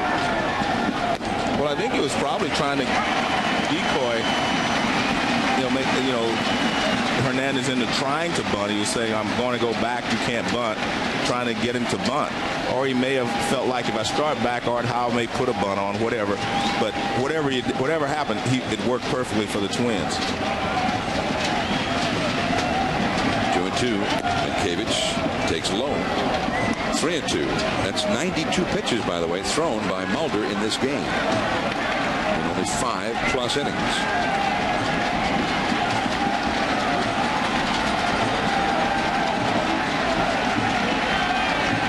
Twins get some right-handers, getting some hits against Mulder today, get on base, and then a left-hander comes up. And he's been handling all of the lefties, such as Minkevich. 3-2 the count. To shortstop, Tejada. And there's one away. Well, we talked about the righties having a lot of success against Mulder. Let's take a look at some of the base hits. The target, that ball's pretty much on target there. The ball's supposed to be inside. It's out over the plate. That's a chopper. That pitch is toward the outside corner. That one is on the outside corner. And that one again. But he has not been able to get any pitches inside, and I think that's one of the reasons that they have been able to handle the ball away. Very rarely has he been able to get the ball off the plate inside. I don't think we've seen but one pitch inside off the plate to the right-handed hitters. So the ones that he was trying to get away, they were hitting. Right. Some of the ones he's trying to get inside, he didn't get inside, and they were hitting those too. And you have to give the Twins some credit because Kadire, base hit. Another base hit by a right-handed hitter. Kadire with a big turn at first as Justice hurries it back in. You have to give the Twins some credit because they handle the pitches away. It's like they were looking for some of those pitches out there because he never did get the ball off the plate inside to anyone. Now let's take a look at this pitch. It's a splitter down, and it's pretty much in the middle of the plate. I mean, it's still down. And again, you have to give some hitters some credit sometimes because that pitch was not, in the middle of the plate. It wasn't up. It was down, and he hit a bullet through the hole on the left side. And during the regular season against Mark Mulder, left-handers actually hit better against him than right-handers. But that has clearly not been the case today. I mean, you rarely see such an extreme disparity between what lefties and righties are doing against the same pitcher. But look at this. The right-handers have been lighting him up today. Well, the one reason I don't think during the regular season that left-handers hit okay against him is because he doesn't have a herky-jerky motion. He's pretty much over the top. So you do not bail on him. The left-handers that cause problems for left-handed hitters are guys who have a herky-jerky motion. They drop down or whatever. He's pretty much straight over the top, so you get a chance to see the ball if you're left-handed. He's just going to get you out with good stuff, not necessarily because he's left-handed. Well, you've got another lefty up there now, A.J. Pierzynski. He's popped up and hit into a force play. Kadire at first. He goes back to the bag. Hatteberg on the bag with him. The Twins lead 2-1. They've had 9 hits in this game, including 4 doubles. They've received 1 walk, but just the 2 runs. 2-1 Minnesota.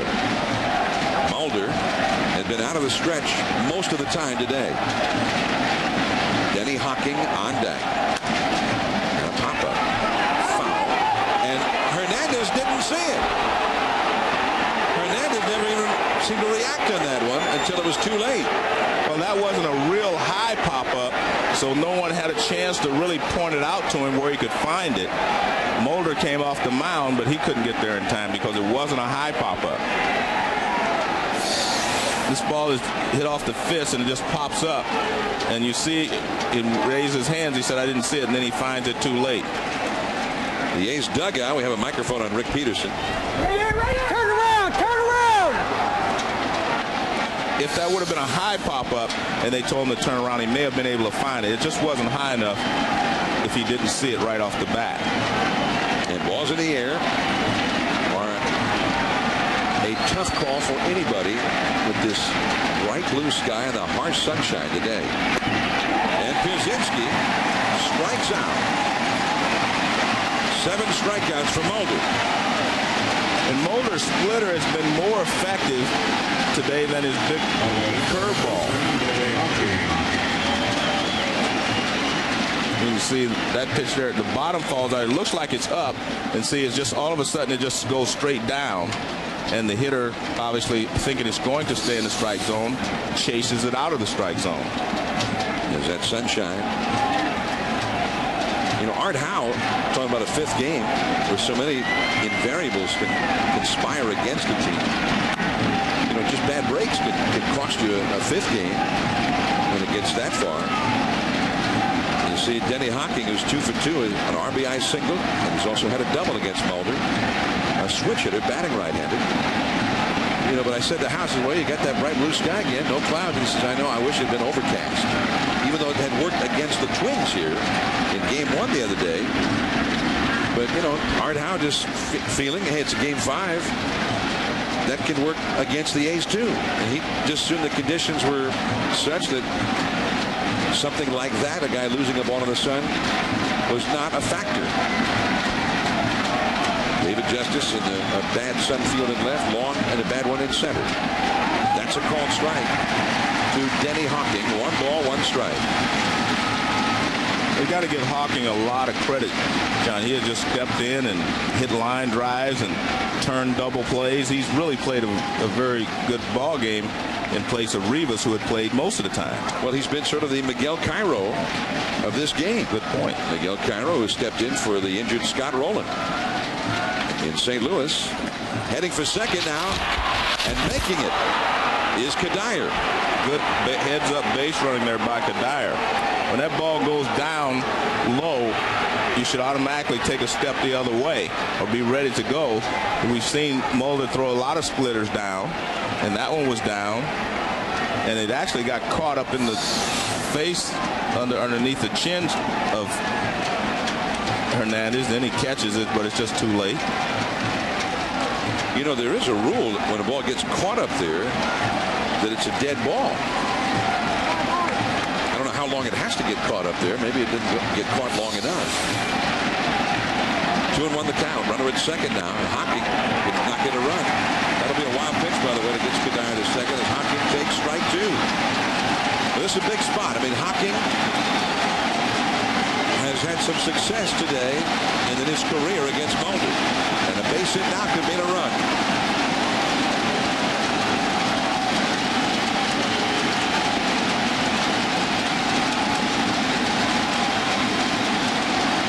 In the dirt. 3-2. Well, he's had a lot of success with the splitter, so that's kind of his out pitch right now. And he's been using it well the last 3 or 4 innings. That's what that was. Kadire at second. And just heads up base runner. Scored as a wild pitch, but he really, good job of base running. just kind of stole that one. You have first base open and a left-handed hitter next. We'll see what they choose to do here. And that's a foul off the right field line. That pitch looked a little too fat on 3-2. Well, it didn't get down. It was supposed to be a splitter. Just did not get down. Hawking able to fight it off. Pitch was out away from him. Jock Jones has struck out a couple times and grounded to first base.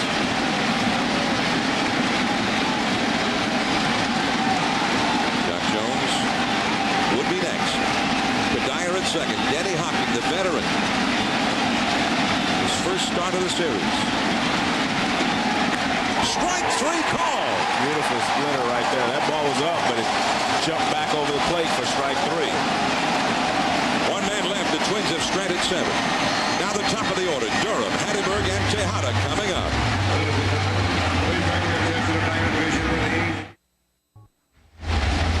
The Minnesota Twins in Game 5 with a 2-1 lead over the Athletics, going to the last of the 6th inning at the Coliseum. Don't miss the extreme illusions of Chris Angel in an all-new original special, Mind Freak, premiering Sunday, October 20th, part of the 13 Nights of Halloween on ABC Family. This copyrighted telecast is presented by the authority of the Commissioner of Baseball and may not be reproduced or retransmitted in any form. And the accounts and descriptions of this game may not be disseminated without express written consent. What is your most memorable moment in Major League history? What will the vote decide? Well, check it out. Game 4 of the World Series. The answer will be revealed. Don't miss it. Now Brad Radke. And a first pitch strike to Ray Durham. It's only the 69th pitch thrown by Radke so far. He has not gone to a 3-ball count on any hitter. And 15 of his 19 first pitches to hitters have been strikes. Popped up by Durham, who homered his last time. Hawking out there.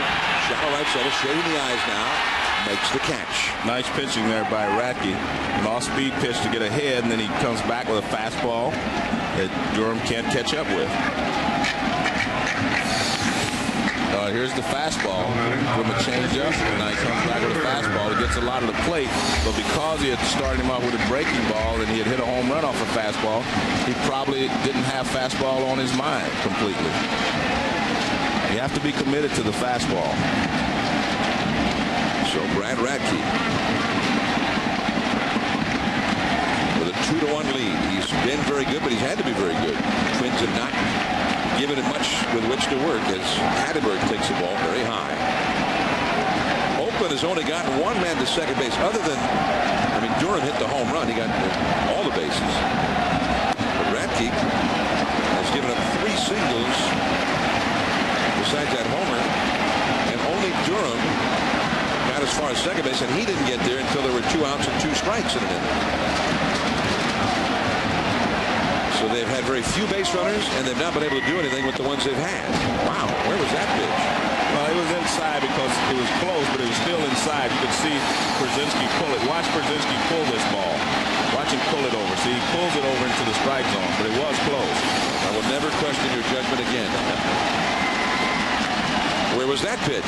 Strike. Okay. But I can just tell by the catcher. You can watch the catcher, and you just watch the catcher. Look at that. You're on a roll now. Yeah, he doesn't move it. If you watch the catcher, you can pretty much tell. 3-1 the count. Hatteberg, base hit to right. I have to tell you something. The more you watch Hatteberg, the more impressed you have to be as an offensive player. He does a lot of things right. He works the pitcher. He gets into the counts. He walks a lot. He just does a lot of things well, from the offensive side. He waits and waits, gets a fastball down the middle, and he knows what to do with it. He gets a base hit. But he has been impressive, but you have to see him every day to really appreciate what he does for this Oakland A's ball club. Well, that was the first time that Radke has gone to a 3-ball count on any hitter today. Usually, he's been ahead of the hitters, but he got behind Hatteberg, and he got the single. Now Tejada, who specializes in getting big hits with his club, in need of a big hit this year. It's a foul out of play, but so far, he's been quiet for the most part in this series. 0 for 2 today, has struck out and popped out, and 3 for 19 in this series. John, and watching him, especially today, it seems like he's winding up a little bit, trying to hit the ball hard. He's not like the bat's not flying to the ball like he normally does. It's like he's got a little wind up before he lets the bat go. He's late. That's why he's late on the ball. There's a little wind up there, and we've seen him late on just about every pitch today. And when you're late, you're really in trouble because now you're very vulnerable to the changeup and other pitches. Other off-speed pitches. Because in your mind you say, well, I missed the fastballs. I got to catch up with them. And when you try to catch up, you're almost dead on anything else, the changeup or anything off-speed. We've seen him strike out on one pitch off the plate outside, and we've seen him pop up on a pitch off the plate outside. Fastball low went outside. 1 ball, 2 strikes. And see, that's a smart pitch by Radke. He got him to chase that pitch with 2 strikes, in 2 at-bats today, but he would not chase that one, but it's a good pitch to throw. Throw it and see if he'll go after the 3rd time.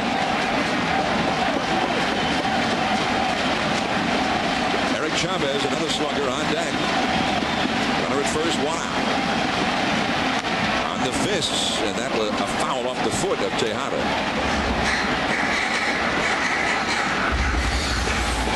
A smart pitch. If you're going to miss off the plate inside. We've seen Mulder miss on those inside pitches on the plate, and some of them have been hit. But if you're going to miss off the plate. Another good pitch there by Radke. Fans here at the Coliseum had those Korean noisemakers going.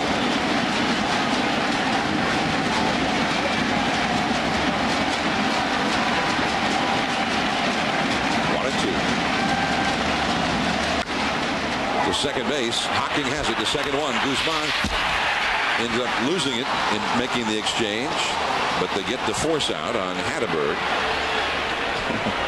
I still say make him catch the ball. It has to be in your hand before I would call him out. It has to be in your hand transferred. Yeah. Okay, so you've taken it out and then you drop it. Right, exactly. That's the way I consider it. He just didn't catch it. Well, what are we going to say here? What are you going to say? It's the rule says. I don't know how you consider that a catch, but we'll see here. See, that's not a catch. He never caught the ball. When we see it in slow motion, it's clear. Yeah, but it was clear to me from the first, John. That's why. But you never caught the ball. You're not transferring it to your hand. You have to be reaching in, taking it out with your hand. You can't be bringing the glove over to your hand. So Tejada has not been able to get the ball out of the infield today. But here is Chavez, who has flied out deep to right, and he is singled. Now, he's swung the bat pretty well against Radke, unlike most of his teammates in this one. They're going to have to do something about that play. You can't let guys just come across the bag and act like they caught the ball. Well, we've had 2 of those today. Yeah, they didn't catch either one of them. High in the air. Kadire started in and backed it a little bit and made the catch. The ball is carrying well, and it's attributed to these pitchers. Only been the 1 home run hit. Now to the 7th inning. The top of the order coming up for Minnesota is Jacques Jones. Curveball to Jacques Jones. First ball swinging against Mulder, and he is thrown out by Mark Ellis. Jacques Jones, a left-handed hitter, is now 0 for 4. He has not been able to get the ball out of the infield today. One of the Twins' best sluggers. Now, Mulder, on short rest, has now thrown 107 pitches. And the Oakland bullpen is busy, so they'll be ready just in case. But he's actually had better control of the situation the last 3 innings than he did early, John. So in the 2nd, 3rd, and 4th innings, he was sailing through some very, very rough seas. Gale force seas. Making a nautical comparison there. But now he's back into the sunshine with a following wind. 1 ball, 1 strike. And I know at the end of November sometime you will be sailing someplace. Sailing off into the sunset, Joe. As you normally do. For far-flung places. In fact, at the end of this series, we'll be sailing off to either Anaheim or St. Louis, or maybe not sailing off anywhere. Atlanta or San Francisco or someplace. But only on the radio. We're not going to bring all the cameras with us. Good point. ESPN radio. That's a curveball. Wow. Where was that pitch? A little high. It came around the plate. Yeah, see, that one came around the plate. Quit showing off, will you? And Guzman is down on strikes. Ball ended up in the dirt, and Hernandez throws him out. We've had a couple of plays at second base where we thought, and Joe feels strongly, that the out should not have been called. You're supposed to be taking the ball out of your glove. Neither play, he never caught that, so he doesn't have control of the ball. Now watch this one. He sticks his left hand out. Now where's the transfer? The ball never was caught. Now the point is, this is what you have to do. You have to control the ball, be taking the ball out of your glove. And then if you drop it, it should be considered, an out. But we've seen two balls now, but it's both of them happen on both sides. So a lot of foul room here, and used to good effect there by Chavez. And the top of the Minnesota Twins batting order has been wiped out here by Mulder. He has retired 11 of the last 12. Guy coming up. The Twins, 2 runs, 9 hits. The Athletics, 1 run, 5 hits to the last of the 7th at the Coliseum. The Reese's pitching summary. Brad Radke, he has been outstanding. No walks, 3 strikeouts, a 5-hitter going, 82 pitches, most of them strikes. Mark Mulder, he's been outstanding lately after getting through some real difficult times in the 2nd, 3rd, and 4th innings. But he limited the damage, kept his club in the game. He's thrown 113 pitches. And it's amazing because the more the pitch count is mounted, the better he has pitched, even though he's working on short rest. Jermaine Dye, the hitter. He has struck out and hit a force out. He is 0 for 2. David Justice on deck, and Radke throws him a called strike. Now, the Twins bullpen is ready. And this is a very strong Minnesota bullpen. And it is working right now just in case. Radke has only a 1-run lead with which to work. Wow, the changeup. 1-2. Now this is, if you're the Oakland A's, we know the Twins have a good bullpen, but guess what? You'd rather face anyone down there right now than Brad Radke. I mean, he is controlling the situation so well. And the key is that he does not fall behind. As you mentioned, he's only had 1 3-ball count. I mean, if he throws strikes, he's going to get you out, and that's what he's doing. Another changeup. That one misses. Dye, remember, has had a big series. Very dangerous hitter. He hit 18 home runs in the second half of the season this year. Contending with injuries and trying to find his stroke and getting it all back at the big league level in the first half. But a strong finish.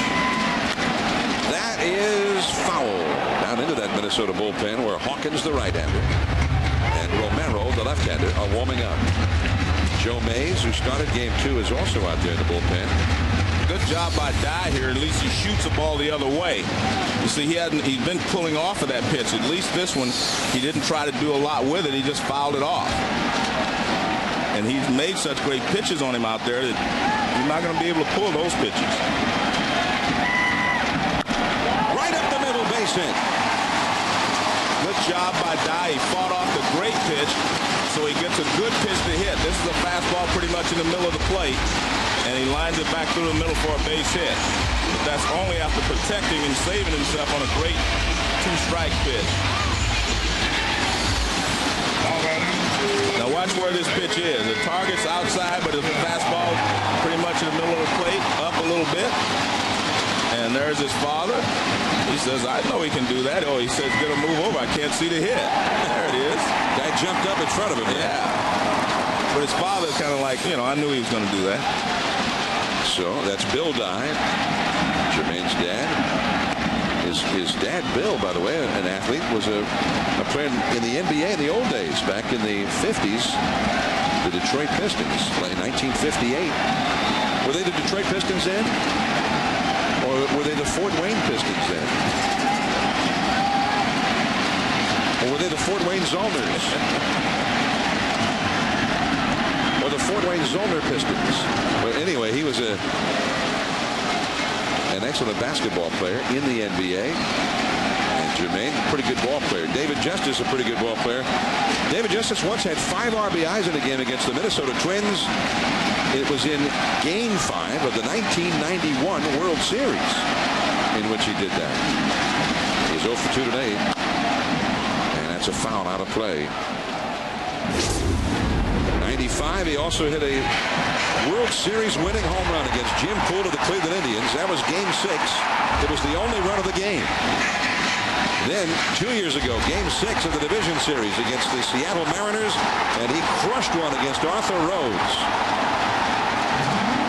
And they went on to win that game and move on into the World Series.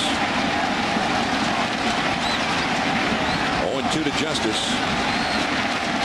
Struck him out with a changeup. But he threw him 3 straight.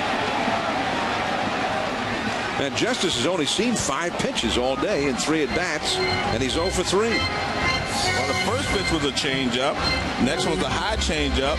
And you see this? I mean, this is a changeup that he's late on. I don't know exactly what he was looking for, but he was late on that changeup. Watch this. See that? He swings at it when it's in the catcher's glove. And that was a changeup. So he was completely fooled by the speed of that pitch. Brad Radke with his 4th strikeout of the game and his first since he struck out Hernandez in the 3rd inning. We're in the 7th right now.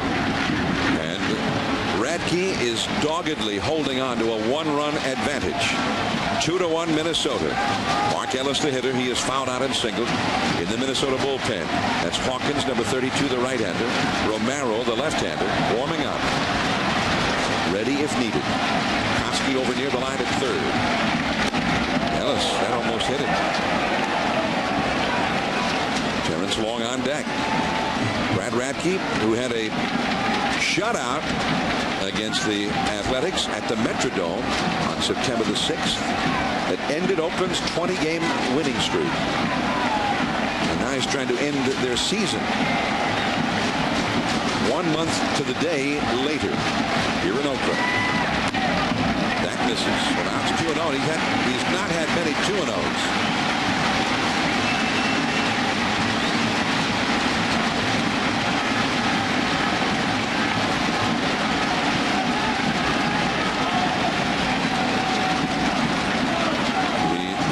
As we mentioned, September the 6th.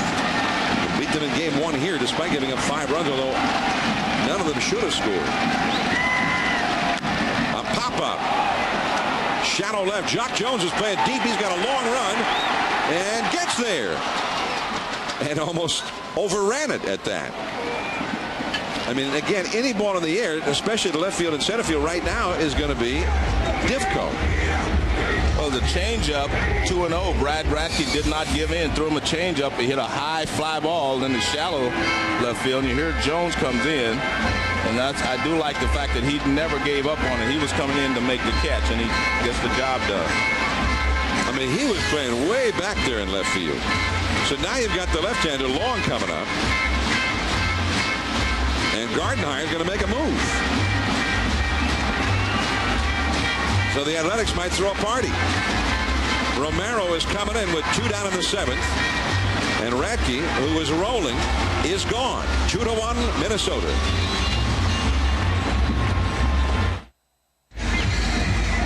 So Brad Radke is finished after 94 pitches with a 2-1 lead here in the 7th. The runner at first. Terrence Long coming up. Now J.C. Romero, who's been excellent in this series and who was excellent during the season.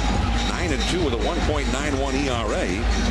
So you can certainly see that they would feel confident with Romero. On the other hand, Joe, Long is 0 for 5 in this series against Radke. 1 for 11 this year against Radke.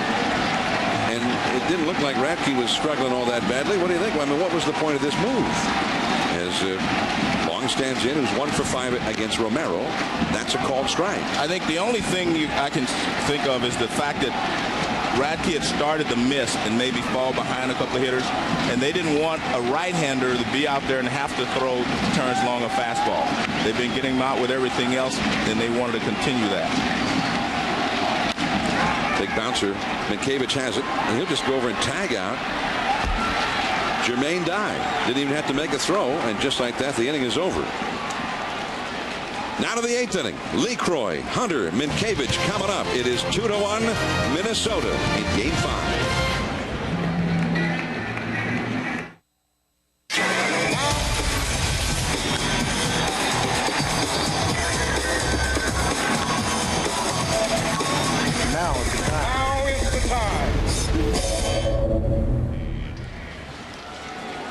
Mark Mulder is finished.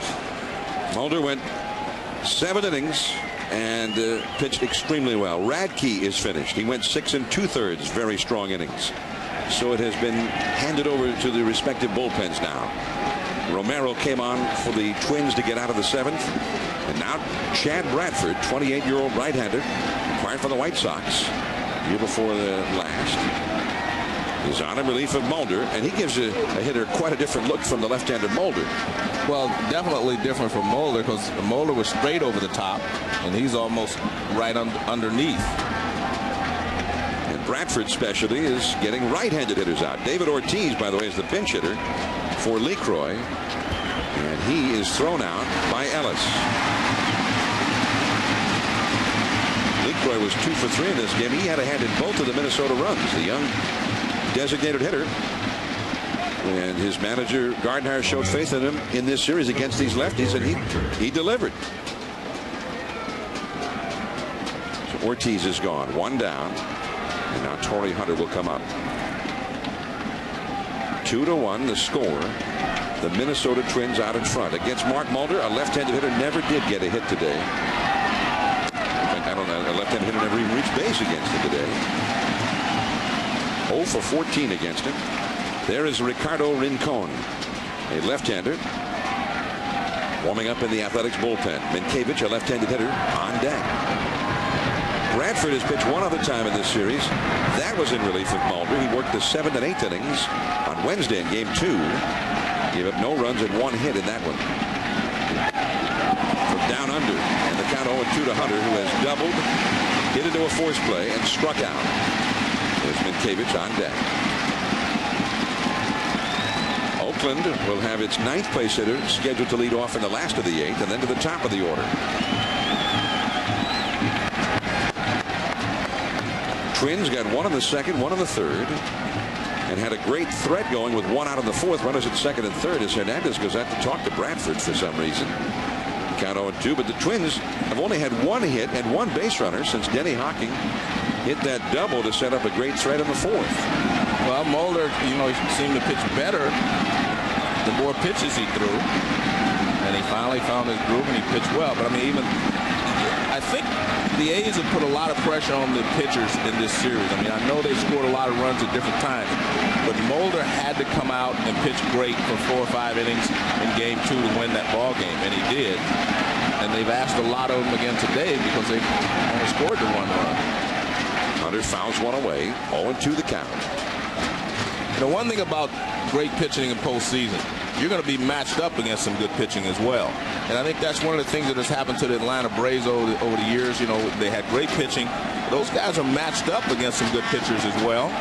And you're matched up against good teams. So you're not going to just throw your glove out there and beat anyone on any given day. You can do that during the regular season, but you face a lot of mediocre teams and mediocre pitching on the other side. That one very high. 1 ball, 2 strikes to Torrey Hunter. Well, look what happened to Randy Johnson and Curt Schilling. Exactly. Matched up against some pretty good Cardinal pitchers. Schilling only gave up the 1 run, and he left trailing the ball game. Mulder of those 3 has been the guy who's really had the best record of success in the postseason for Oakland. The last 2 years against the Yankees, this year against these Minnesota Twins. But Mulder's the one guy who elevated his performance. Although the numbers we just looked at were just in this year's series against the Twins.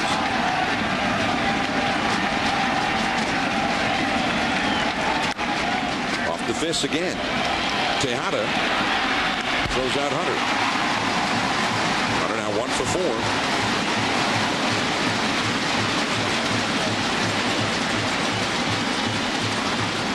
Doug Minkiewicz. Well, they've got Rincon warmed up in the bullpen because I think at this stage of the game, you cannot give up another run if you're the A's. Already down by 1.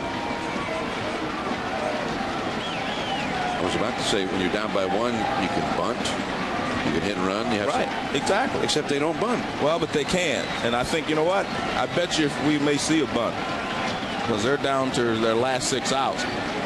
And this is kind of interesting.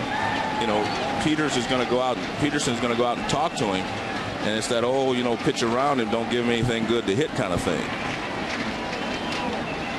You got the right-handed hitter Kadire on deck, and the plate umpire Joe West is going to go out and hurry this along now. Long discussion here with Peterson and Bradford. Well, a lot of times you go over the scouting report, but I don't think they have a scouting report for Bradford against Minkiewicz. Bradford doesn't have the normal stuff that you can use against certain hitters. Pitch him in and fastball in, fastball away, that kind of stuff. His repertoire doesn't include that. I mean, he has to have a completely different scouting report against every hitter than the other pitchers on the A's staff. But I must admit, I'm a little surprised. And I'm sure Art thinks about it, but you got Rincon out there, and you just can't give up another run. Minkiewicz is 2 for 2 against Bradford, although both of the hits have been singles. And he takes ball 1. But it's that old pitch around him theory. If you go and if you pitch around him, go ahead and walk him to get to the right-handed hitter Kadire. I mean, you're also putting a runner on base. Well, there was the old pitch around Jack Clark. Yeah. Tom Niedenfuhr on the mound. 1985 National League Championship Series. Sort of went out, gave him orders. You pitch around this guy. And then about the time he got back to the dugout, Clark hit a home run. Well, he's definitely going to try to, when he throws the fastball, stay right out there on the edge or even off the edge. That is just off the edge. 2-1.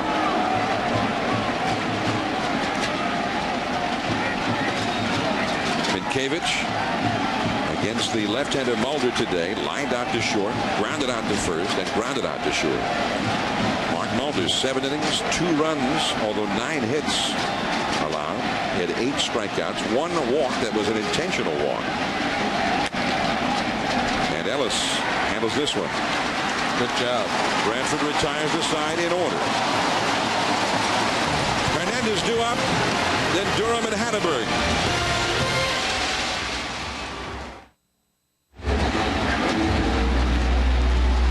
The Network Associates Coliseum, the Minnesota Twins, 1 in the second, 1 in the third. Oakland, 1 in the third. Those have been the only runs. We're in the last of the 8th inning now, 2-1 Minnesota. That's the look of the Coliseum from the Saturn Lightship, bringing you aerial coverage of today's game. We hope you've enjoyed the views from the Saturn Lightship here in the Bay Area. We're thrilled to have them with us. Randy Velarde is going to pinch hit for the Athletics. Dustin Moore goes in to play right field for the Twins in place of Kadir. Moore was the more regular right fielder for the Twins during the season. And they've got the Korean Thunder Thumpers going here at the Coliseum now. So Velarde stands in. He never faced J.C. Romero in a regular season game. Velarde, who was injured most of the year, had only 133 at-bats. And he takes a ball. Ray Durham on deck. There's Billy Koch, the Oakland closer, up in the bullpen along the left field line. The Minnesota bullpen also busy. There's LaTroy Hawkins, who was often the 8th inning man for Ron Gardenhire, but he does like to match it up in the late innings. Right back off the glove. The barehanded pickup, and he got him. What a play by Guzman. Romero's got the glove on it. The ball just tore the glove off his hand, and Guzman with that barehanded pickup. What a play. And what makes this a fantastic play is that his reactions are so great. Meaning Guzman, he reacts to the ball up the middle. I mean, he's going to catch it, and then he just turns and comes in and barehand pickup and fires to first base. And Romero is telling him, I got leather on it. Let's see where Guzman is. Now watch this. See, he breaks. Look at this. I mean, quickly. Unbelievable play. On the second base side, he picks it up and fires him out. Wow. I mean, he came a long way for that ball. That's a big league play right there.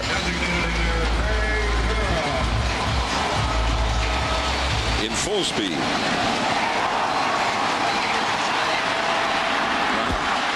If the second baseman gets that ball, he can't throw him out. Because all of his momentum, meaning Guzman's momentum, was going towards first base. The trainer, Jim Common, went out along with Ron Gardenhire just to make sure that Romero was okay. It looked like Romero was telling him, hey, you got to hit the glove. I'm fine. He just tore his glove off, but he got leather on it. It's the glove that got injured. Ray Durham. He's had an infield hit, and he has hit a home run. But as a right-handed hitter this year in the regular season, he hit .208. But he's got a base hit. Well, the A's are doing what they're supposed to do, meaning the right-handed hitters going back through the middle, not trying to pull Romero because his ball sinks away from him.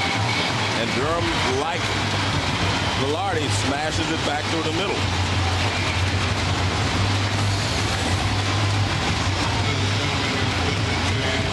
Romero reached out, but he couldn't get over there in time.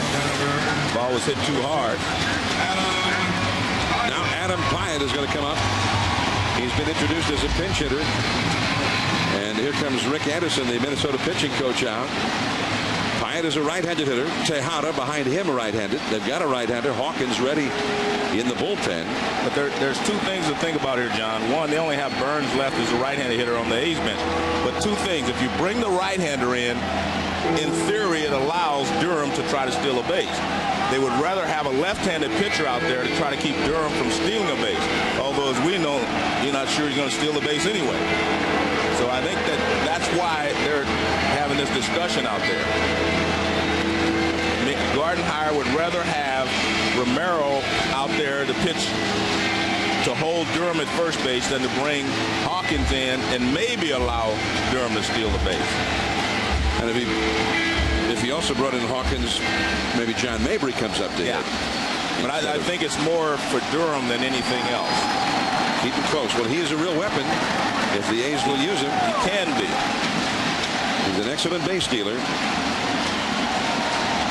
The A's with 7 hits in the game now, but they have never had more than 1 hit in any inning in this game. 1 on, 1 out. Adam Hyatt.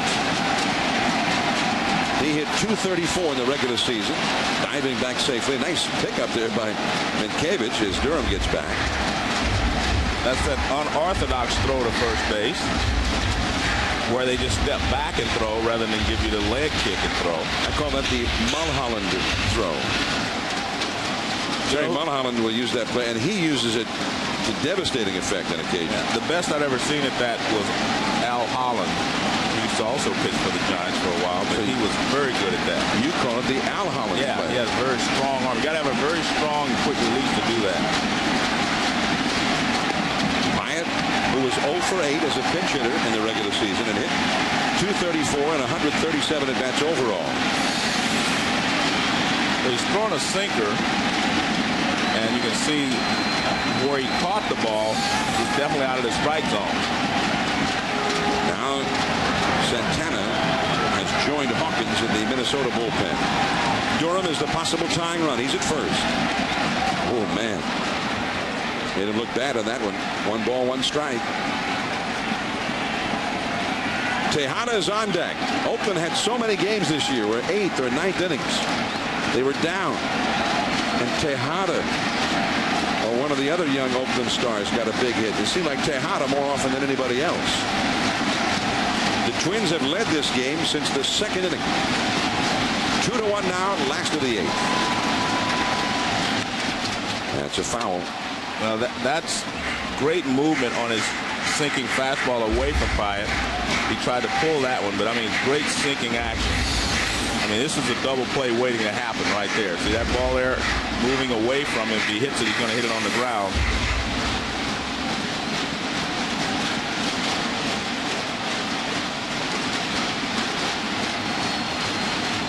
Be interesting to see if he's able to retire Pyatt, whether they will let Hawkins come in and pitch to Tejada. Now Pierzynski going to go out and visit with Romero. 1-2 so far. Since Durham has gotten to first, he stayed there. Rick Anderson wearing a microphone in the Minnesota dugout. Let's listen. Self under control. Don't try to do too much. Just let it work. Okay. All right. Come on. And Rick also was wearing that microphone when he left the dugout and went to the mound. 1 ball and 2 strikes. Basically, he said, don't overthrow, just let your sinker work. And he strikes him out for out number 2. And now, immediately, Gardenhire heads out, and he's going to bring in LaTroy Hawkins to face Tejada. You see the movement on that pitch. I mean, the bottom falls out of it. So Romero is finished. A runner at first, 2 down, and Hawkins is coming in to face Tejada.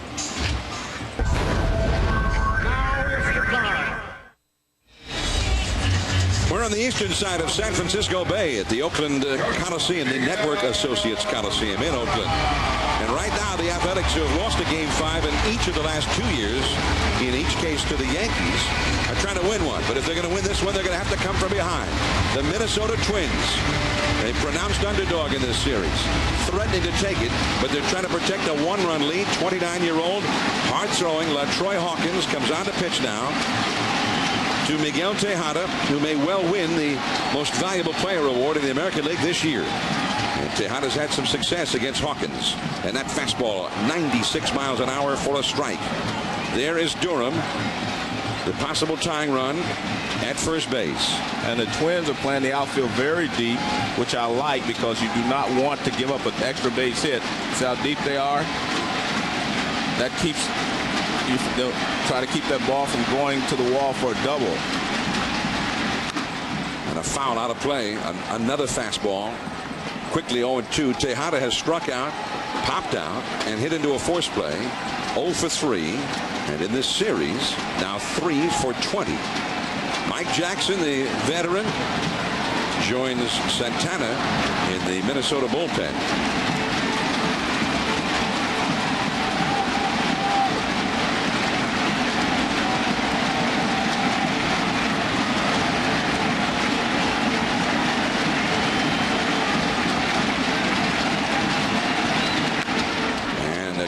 foul. Back to the screen. He just stayed all with high hard stuff here.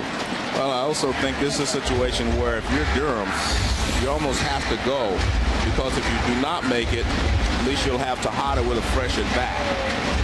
You know, starting off the 9th inning. So send him. Send him. Let's go. Yeah, and if he if he makes it, obviously a single, which is, would tie the ball game. But I think this is one of those times where you play the percentages, and the percentage says, if I'm out, I'd rather have Tejada start all over again next inning. It was not going in that previous 0-2 pitch. Not going here. 1 ball and 2 strikes. Eric Chavez, the left-handed slugger, on deck. Left-hander Johan Santana getting ready in the bullpen for the Twins just in case. Chavez gets up there. Quite a game this has been. Been 1 walk, and that was an intentional walk. There have been no errors. Tight and tense. Just a bit low. Everything else had been up. 2-2. All fastballs here to Tejada. Just barely out of the strike zone when it came across the front of the plate.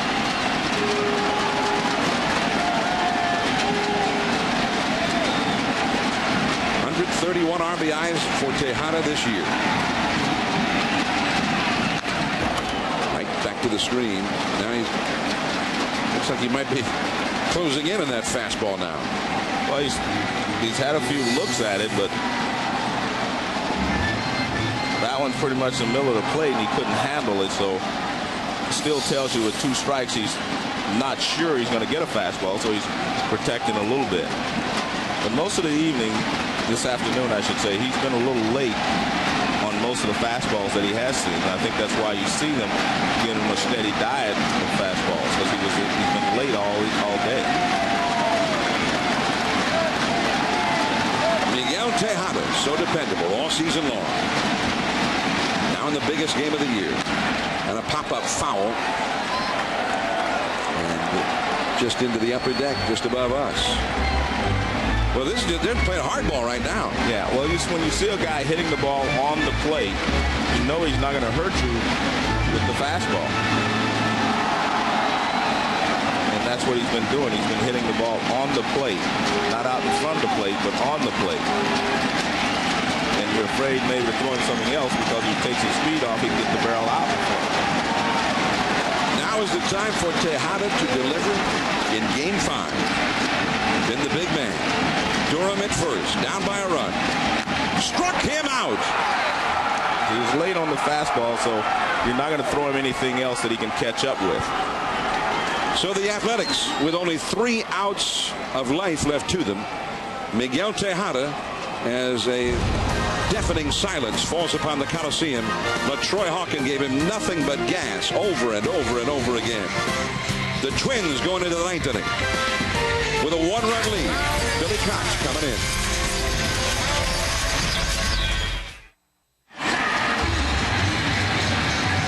The Minnesota Twins into the 9th inning now, leading 2-1. A prohibitive underdog to the mighty Athletics, but now with a chance to win it.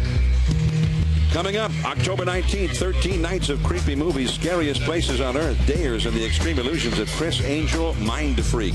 13 nights of Halloween, beginning October 19th on ABC Family. A new pitcher for the Athletics now. The closer, the hard-throwing Billy Koch. He's had 2 innings in this series.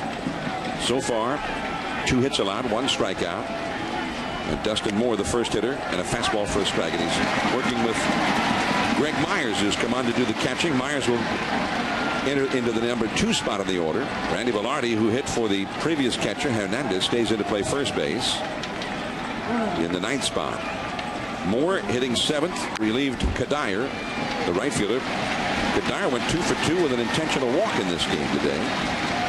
Kadire 5 for 13 in this series. A young guy with very little big league experience. But it sounds like we'll be hearing a lot more of his name in the years to come. Well, the tip of the hat to the Twins right-handed hitters. They knew they had to pick it up because their left-handers were not going to be able to handle Mulder, as you know, normally that's the way, and they stepped up. The right-handed hitters did all the damage so far in this ballgame for the Twins. Mark Mulder never did allow a left-handed hitter to get on base. 0 for 14 they went against Mulder today. That's too high from Koch. 2-2 the count. Tim Hudson right behind Mulder. Hudson went on 3 days of rest yesterday at the Metrodome. Now, if the defense had been a little stronger, it might have looked a little bit better. He was charged with 7 runs, but only 2 earned runs in 3 1/3 innings, although they were hitting the ball hard against him. 3-2 now. The one thing that I think is that, you know, the first game when they were able to come back, the Twins, you know, Twins came in here, everyone's saying they didn't have a chance against the Oakland A's, and they had to feel that way a little bit themselves. And all of a sudden, you know, they get a chance and they win game 1. That's a foul. And after they just fell all over themselves for 2 or 3 innings at the beginning of that game. And they were able to come back. But again, I think it was because they had their best lineup in there, which is left-handed hitting lineup against right-handed pitching. They were able to come back. And I really think that's, you know, gave them then, you know, the confidence to think, hey, we can beat these guys. I mean, that will be a question. If Oakland does not come back and win this game, that will be asked a lot this offseason. What if the A's had gone with Zito and Mulder the first 2, and then by extension Zito and Mulder in the last 2, instead of Hudson and Mulder the first 2, as they did? 3-2 the count. Wow, that a little bit high. And ball 4 to Dustin Moore. So leadoff walk here. That is the first unintentional walk allowed in this game. There's Barry Zito, who did win game 3 at the Metrodome on Friday. But as you know, I questioned that at the beginning because you're putting the Twins' best team on the field for the first playoff game they've been in a long time. All these guys have not been in a playoff game. You're putting their best team on the field at that point. Including this series, where the Twins' record against left-handed starting pitchers this year, 23 wins and 31 losses. And you had the ability, the A's had the ability to throw left-handed pitchers in 4 of the 5 games.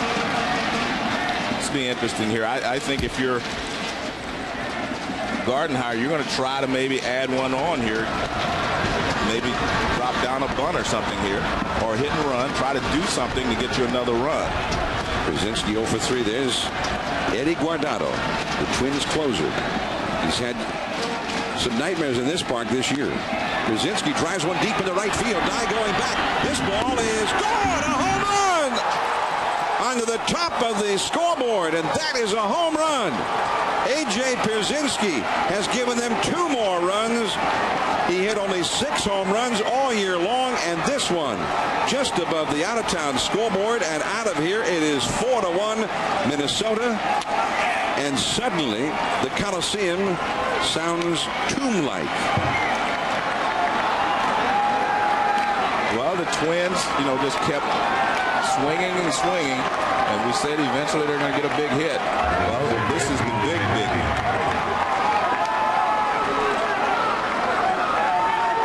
And you're right, it is awfully quiet here. Now Denny Hocking. He got the first big hit of the day for the Twins. A 2-out RBI single in the 2nd inning. Then he hit a double in the 4th, struck out looking in the 6th. 2 for 3. A.J. Brzezinski, who went 4 for 4 in his first postseason game this past Tuesday, now gets a huge home run in the 9th inning against Billy Cox, the Oakland closer. And that is so huge when you figure Guardado has had some problems against this lineup in this park this year. Well, you were thinking, well, I got one last shot against Guardado because, you know, he didn't come in and just put it away in the previous games. But now, I mean, with a 3-run lead, at minimum, you know, he's going to be okay. There you see the guys he'll face: Chavez, Dye, and Justice. I mean, all capable of going deep if it was a 1-run ball game.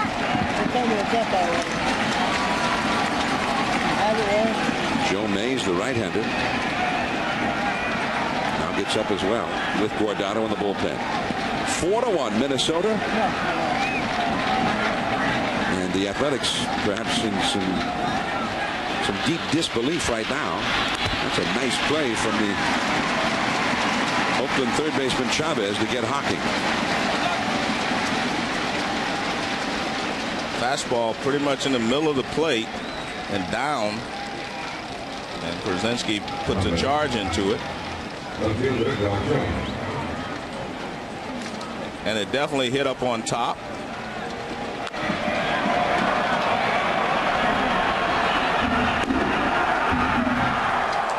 Well, Pierzynski 7 hits in 16 at-bats in this series.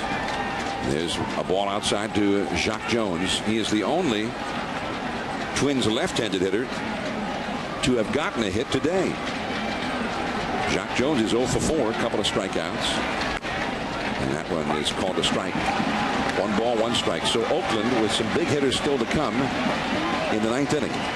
Well, if you are the Twins, you did everything right in today's ballgame. The right-handers took care of the left-hander, and so far here, the left-handed pitcher has been taken care of by the left-handed hitter. That's a good mixture for your team.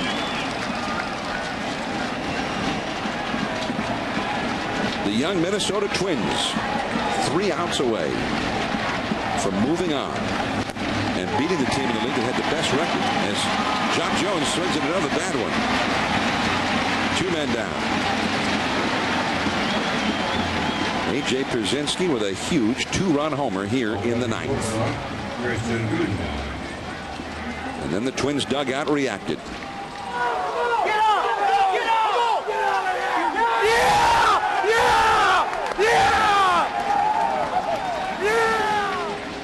Yeah! And 2 down here is Guzman, and that is a ball. 1 ball and no strikes. John, that was the sound of a team that just thinks they won the series.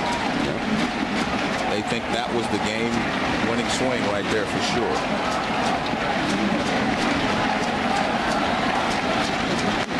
And Guzman with a count of 1-1. He's had a couple of doubles today, 2 for 4. Well, you know,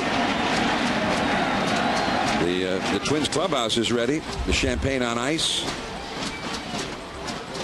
And suddenly that preparation began a little more in earnest back there in the clubhouse after Pierzynski's home run. I mean, I believe the A's and this crowd all thought that they were going to come back and get that run. That's off the glove of Koch, and the speedy Guzman reaches to keep the inning going.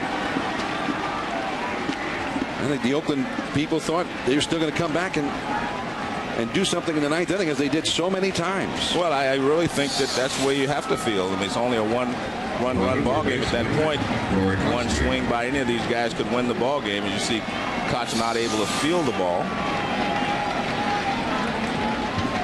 1987 when the Twins won the World Series, 1991 when they won the World Series, they won all of their home games. They were nearly unbeatable at the Metrodome. If they do in fact hold on and win this game, they'll have won 2 games in this series here in Oakland. The pitch out, and not a very good one, but the runner wasn't going anyway. Koski 0 for 4, the hitter, 1 ball and no strikes. Mark Mulder, what a magnificent performance by him on 3 days of rest, with the Twins constantly threatening, and he would not yield. Kept the Twins right in this game. I mean, he truly is an outstanding pitcher.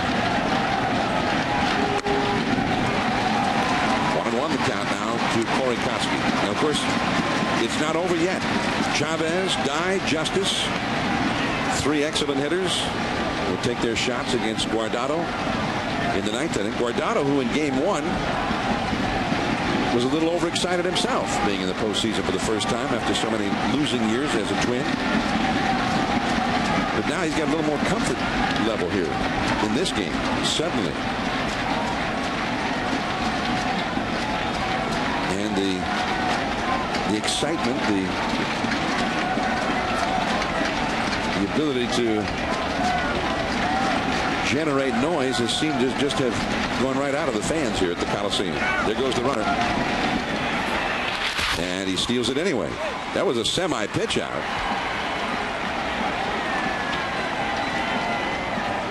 So it is the Twins who are stealing the bag here. Well, you figure you just take off, because if you can get to second base, you get a chance to add 1 more. You've already gotten a 2-run lead here in the 9th, so you say, I'll just take a chance to try to add on. Smart play by Gardenhire to send him. 32,146. The official paid crowd of the Oakland Coliseum today. Very, very quiet at the moment. A runner at second. And strike two to Koski. David Ortiz on deck. He would be next. And the excitement level, conversely, is building there in the Twins dugout.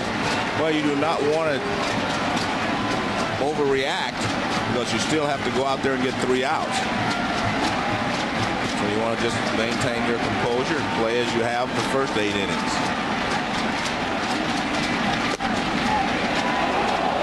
And 3-run lead, even with everyday Eddie Guardado coming out of the bullpen. I mean, that's not automatic. Nothing is automatic in this game. I mean,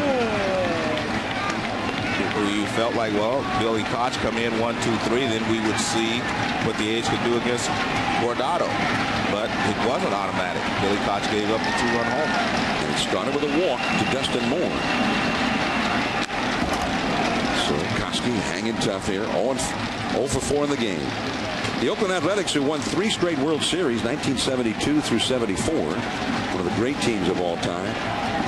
But since that 74 World Series, when they've been in an elimination type scenario in the postseason, their record is 2 wins and 7 losses.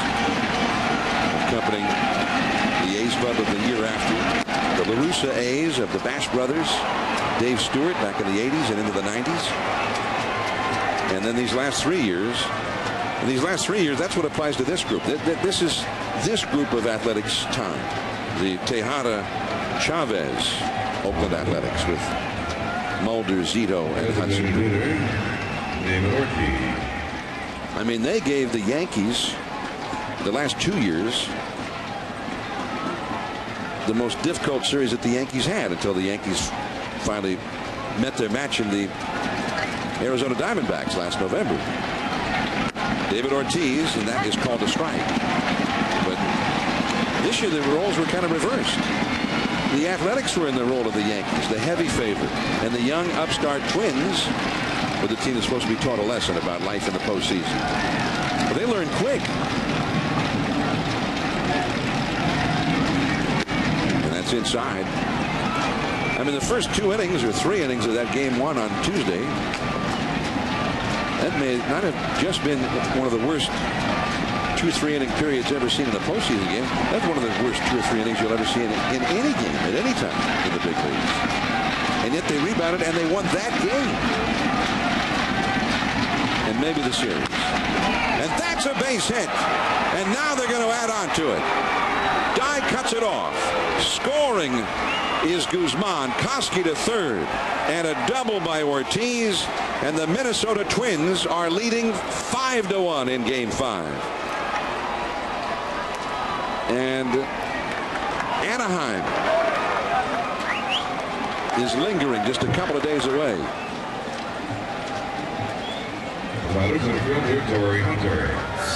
Well, Billy Koch basically throws a lot of fastballs. Here's another fastball right there, and it's lined in the right field for a base hit. It's cut off by Dye. He gets the ball back in quickly.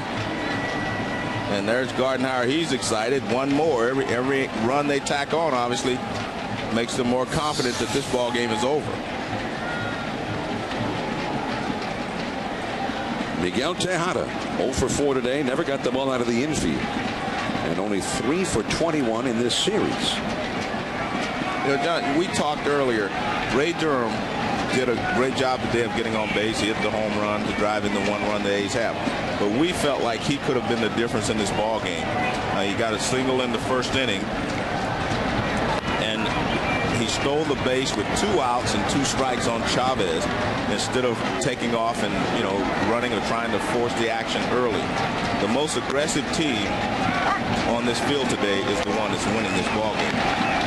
The Twins have been aggressive from the beginning. Well, look at that first inning right away before Durham ever got up there. Guzman hit a clean double, but yet tried to stretch it into a triple. And exactly. And I said at that time, I thought it was a good play. I mean, be the aggressor, and you usually come out on top when there's a 5th game or a 7th in the deciding game. Torrey Hunter fouls one back over the screen into the crowd. Hunter is 1 for 4. The Minnesota Twins, there was a scenario, there was a schedule, there was a plan where this 2002 season would have been played without the Minnesota Twins. Not that they would have moved somewhere else, they would have ceased to exist. They called it contraction. Well, they fought that off. And now the Twins are 3 outs away from having fought the Oakland Athletics off and to move on into Anaheim. Last chance for the Athletics. And they need 4 to stay alive. Eddie Guardado coming in.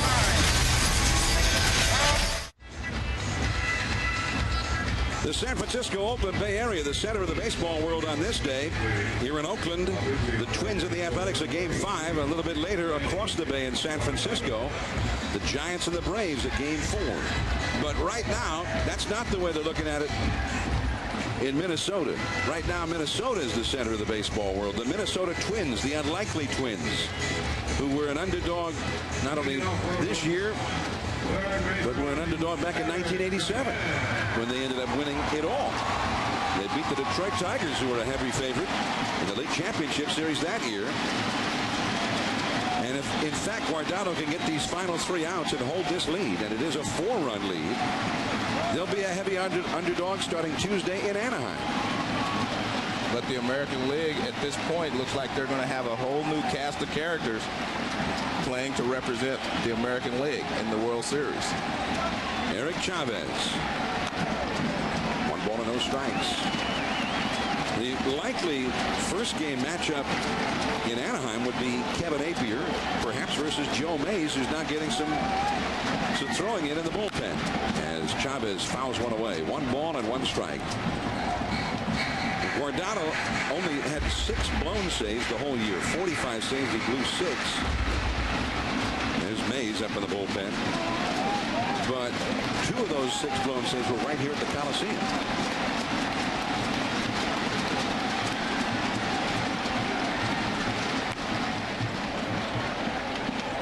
And the difference today in Guardado is he comes out throwing strikes. And by the way, even though the Angels would be the favorite and have a better record than the Twins, I have to correct myself, that series would start in Minneapolis on Tuesday because they were a division winner and the Angels were the wild card team. I beg your pardon. 1 ball and 2 strikes. There is Hocking, and safe at first.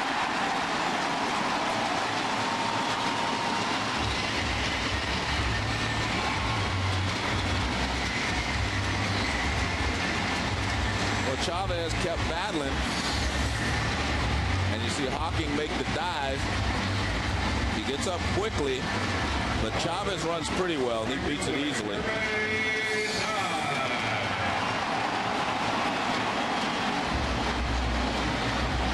Chavez with his 2nd hit of the game.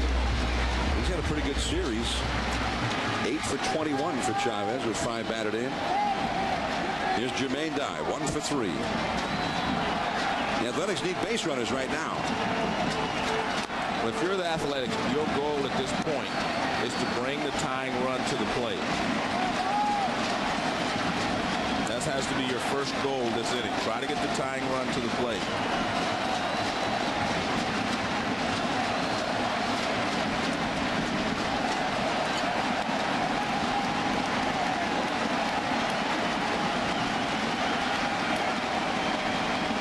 Guardado has not started well in this inning, but he still has some fouls to take.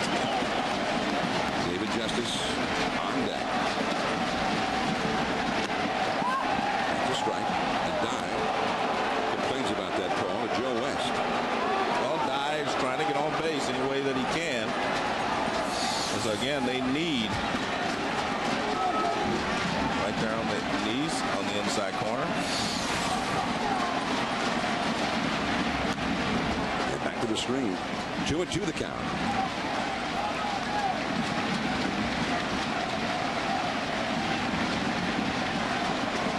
Well, the crowd tried to muster some life of their own to inspire the Athletics, but they're having a hard time.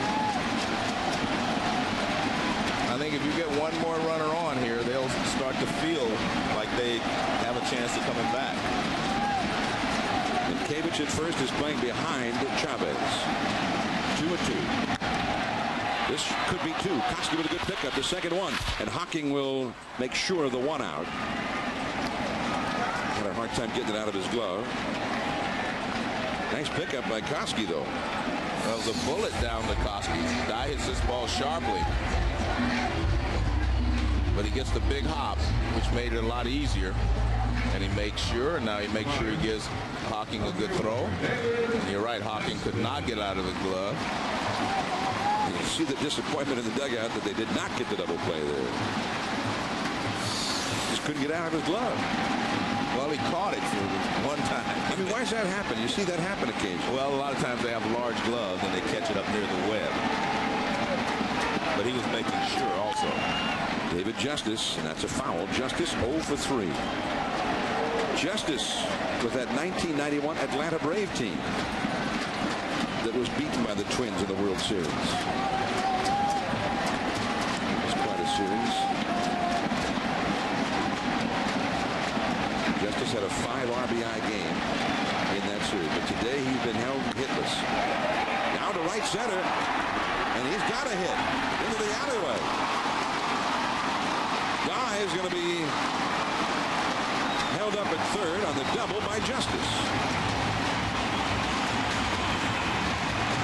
Well, as we said, you know, the A's had plans of being able to put some runs up here against Guardado, but they're just so far behind that it takes one more before you put pressure on him. One more base hit. That ball's hit in the gap by Justice.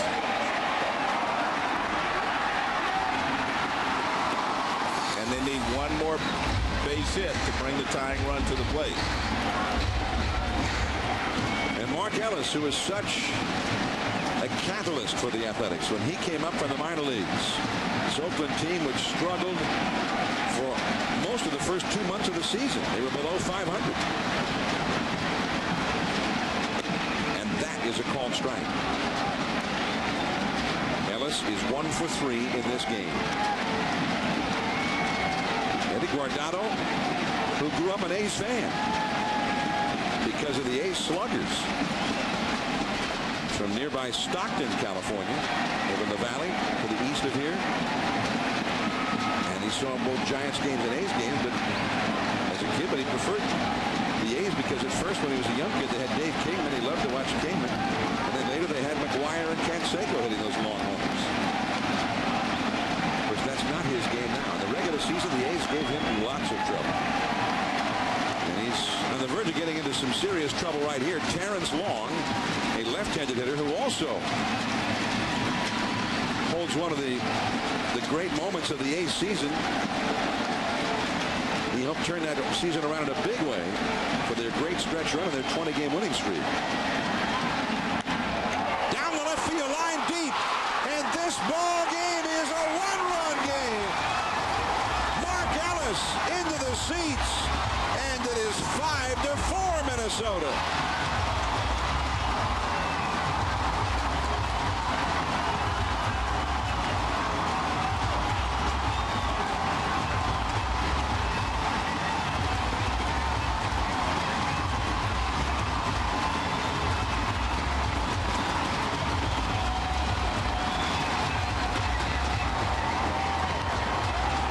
Only hit 6 home runs all season.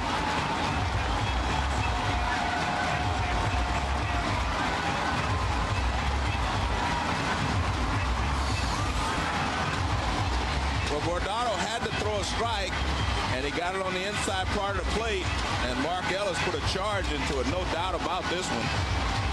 That's a big fly right there. Rick Anderson, the pitching coach, has been out to visit with Guardado as we see that one again. Just a shot, no doubt about it. Well, they want to leave Guardado in there so he can pitch to the left-handed hitting Terrence Long. And so the Athletics and their fans have awakened. They're not dead just yet. And there's only one out of the inning. Long is the possible tying run. Now it's not just a 2-run homer by Przinsky, but the RBI double by Ortiz. that has the Twins ahead. And that's called a ball. 1 ball and no strikes. Guardado, in his last outing here, had a blown save on a home run in the 9th by Miguel Tejada for Oakland's 18th consecutive win as Long hits a foul off his foot. Ball and a strike. This was back Labor Day weekend on a Sunday. So Guardado, one of the best closers in all of baseball this year, but this is the place where he used to root for the home team. This is the place where he struggled more than anywhere else. And now here it is again, with the Twins needing just 2 outs more to win this series. Torrey Hunter into left center, and that is out number 2. And now Randy Velarde. The Minnesota bullpen gets busy in earnest again. The left-hander Santana, the right-hander Mike Jackson warming up now. Mays, who's just getting some work in, has taken a seat out there. So here is Velarde. Velarde, who was a catalyst for this ball club a couple of years ago, acquired near the end when this was a real young Oakland team. And he came in and made a huge difference for them. Velarde 2 for 6 against Guardado. 2 down. Oakland down by just a run. And that's a strike. Minnesota, which had a 1-run lead going into the night, then they got 3 runs to make it a 4-run lead. And who knew that they would need all of those runs? In fact, we don't know yet if those runs are enough. Changeup off the outside. Velarde is 2 for 4 in this series. And he was injured most of the year. 2 home runs and 133 regular season at bats. The Athletics trying to rise from the ashes here in Game 5. A little flare. That's going to be in. Base hit. And now the possible tying run is on base.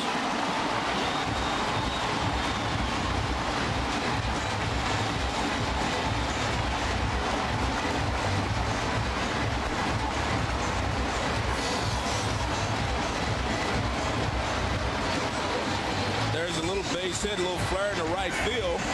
I was trying to figure this out. Ray Durham should be the hitter. Greg Myers went to the plate. Greg Myers just walked out to home plate, which would have had him hitting out of order, but then somebody got to him. I mean, Durham he signed up for it. Durham went out to the on-deck circle, and Myers went to the plate. And this is how they reacted to it in the dugout when Myers went to the plate, and Ken Maka, the bench coach, pointed it out to Art Howe. Half the dugout went out to go get it. But I mean, I'm surprised that Ray Durham didn't know when he was supposed to hit. He's been in the ball game all the time. So now Velarde, who's not really a base stealer, the possible tying run at first. And Ray Durham, who's had 3 hits today, 2 hits and a home run, 2 singles and a home run. A strike, and it's 0-1. He's had 1 hit in 9 lifetime at-bats against Guardado. Again, Durham as a right-handed hitter, that's been his weaker side this year, hitting only .208 as a right-handed hitter. And they're playing deep in the outfield and protecting against the ball going in the gap. 1 ball, 1 strike. And you see how they're playing it out there? They want to be able to cut off everything in here because if it rolls to the wall, Velarde would be able to score. Remember, any ball in the air could be a real problem for anybody on the field with the sun lying low over the upper rim of the stadium. And now the count is 2-1 to Durham. Durham was hit .350 in this series, 7 for 20. 2 homers, 1 inside the Parker, and 3 doubles. There were no clouds whatsoever. The shadows of October have descended across the plate. Pitcher throwing from the sunshine into the shadows. 2-2. pitch there by Guardado, ball tailing away.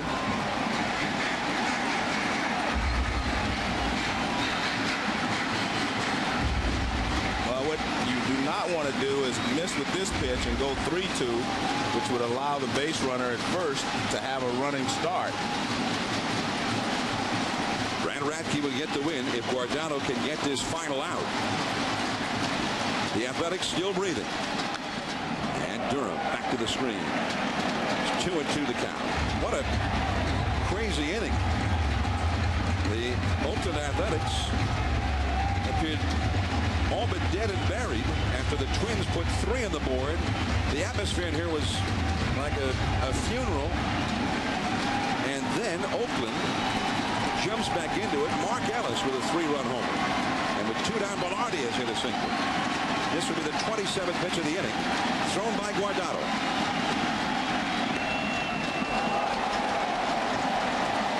3-2. And Minkiewicz wants to know if they're going to hold him on. This ball clearly outside. But they're going to hold Velarde on the bag at first base. And a ball into the gaps here, down the lines, with him running. He could score. There he goes. And a pop-up. And they're battling the sun. Minkiewicz doesn't see it. Hawking comes over, and he's got it. And the Minnesota Twins have won the division series. The Oakland Athletics, with a last gasp in the 9th inning, a dramatic comeback. But the tying run is stranded on base, and the heavy underdog, the Minnesota Twins, have won this series. And a wild scrum out there near the pitcher's mound. The Twins are heading home. They'll have the home field, the Metrodome, at their beck and call against the Anaheim Angels, the heavy underdog who vanquished the Yankees. Well, I think that this just proves a point that in the 5th game, it doesn't matter who the best team is. Anybody can win that 5th game or the 7th game of the World Series because you played so much to get to that point. You know each other well, and it's just a matter of who executes best that day. And I'd have to say that the Minnesota Twins definitely deserve this victory. So the Oakland Athletics, for the 3rd year in a row, have lost a decisive postseason game.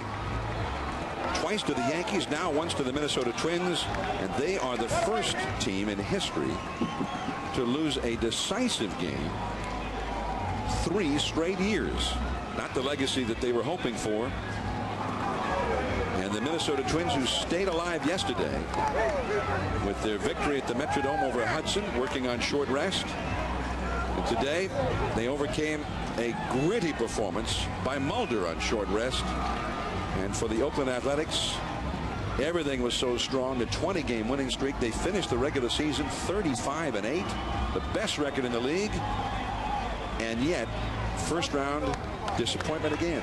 Well, the Twins came out. They were the aggressors as well. You know, not only just hitting wise, not on the offensive side, but also from the pitching side with Radke. He was very aggressive in the strike zone, getting ahead of the hitters and keeping them off balance. So, you know, Minnesota Twins just came out and played like they had no fear, and they ended up winning this ball game. And poetic justice at the end.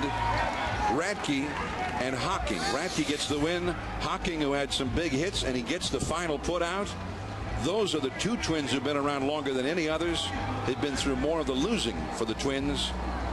Congratulations to Brad Radke and to Denny Hawking, integral parts of the Twins overcoming the mighty A's at the Coliseum. A.J. Pierzynski with that dramatic, although unlikely home run. He only hit 6 in the regular season, but he slugged one against Billy Koch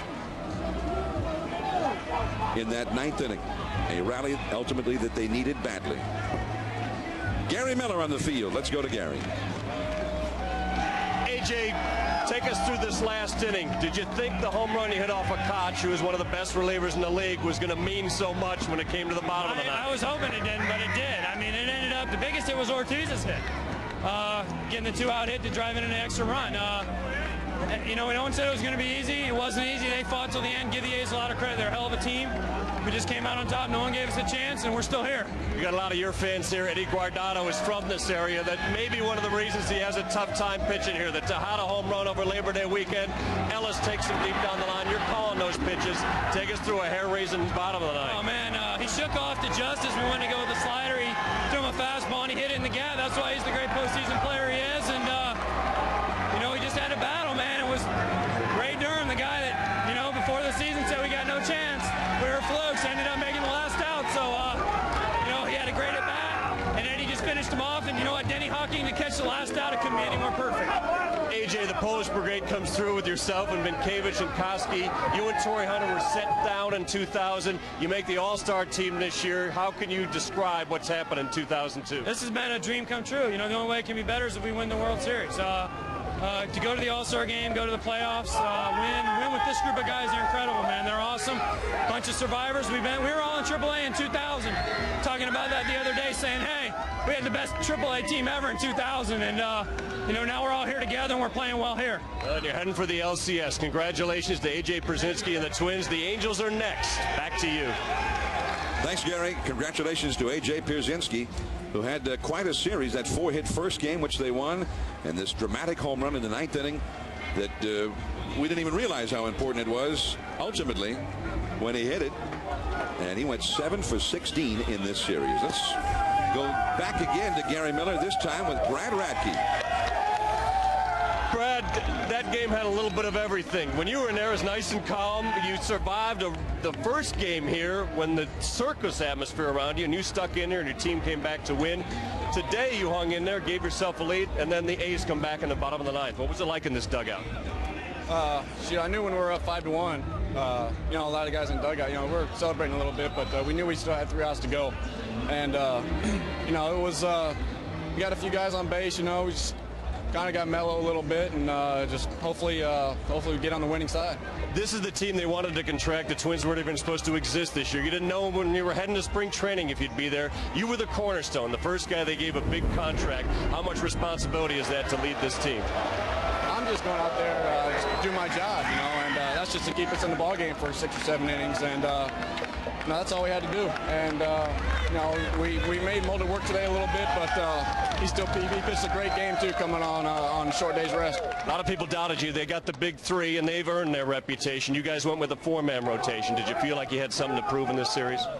You bet. You know, we didn't play. I think this is the best game we played during the series, and you know, we just had to go out there and just play our game, and we did that, and this feels good. Well, they're heading back to the LCS. Congratulations, Brad Radke and the Twins. This is a team that's coming from nowheresville. Back-to-back 65 loss seasons. Now they've had plus 85 the last 2. Back to you. Brad Radke, 2-0 in this postseason series, his first postseason series. And Joe, now the Twins move on to play the Anaheim Angels. They'll start the series at the Metrodome, but the Angels, who believe themselves to be a team of destiny, were 3-3 at the Metrodome this year. Well, it could be a great series. Make no mistake about it. The home field for the Twins is very, very important. And if you look at the starting pitching for the California Angels, they have Jared Washburn, but then after that, they're going to have to match up with the Twins. So I would say that, you know, don't discount the Twins again. These guys are playing hard. They're playing great. And contrary to what we saw in the first game, they play very good defense. So the Twins have as good a chance of representing the American League as the Angels do. And I think it's going to be a great series. Starts Tuesday at the Metrodome. Thanks to Phil Orleans, Jimmy Moore, part of our regular ESPN Sunday Night Baseball crew, Marty Aronoff, Peter Pasquarelli. That does it for another year of baseball on ESPN in association here in the postseason with ABC Family. The Minnesota Twins are still going. Congratulations to them. John Miller for Joe Morgan. We'll see you on the radio later this week. This has been a presentation of ESPN, the worldwide leader in sports. Hey, I told you we're going to...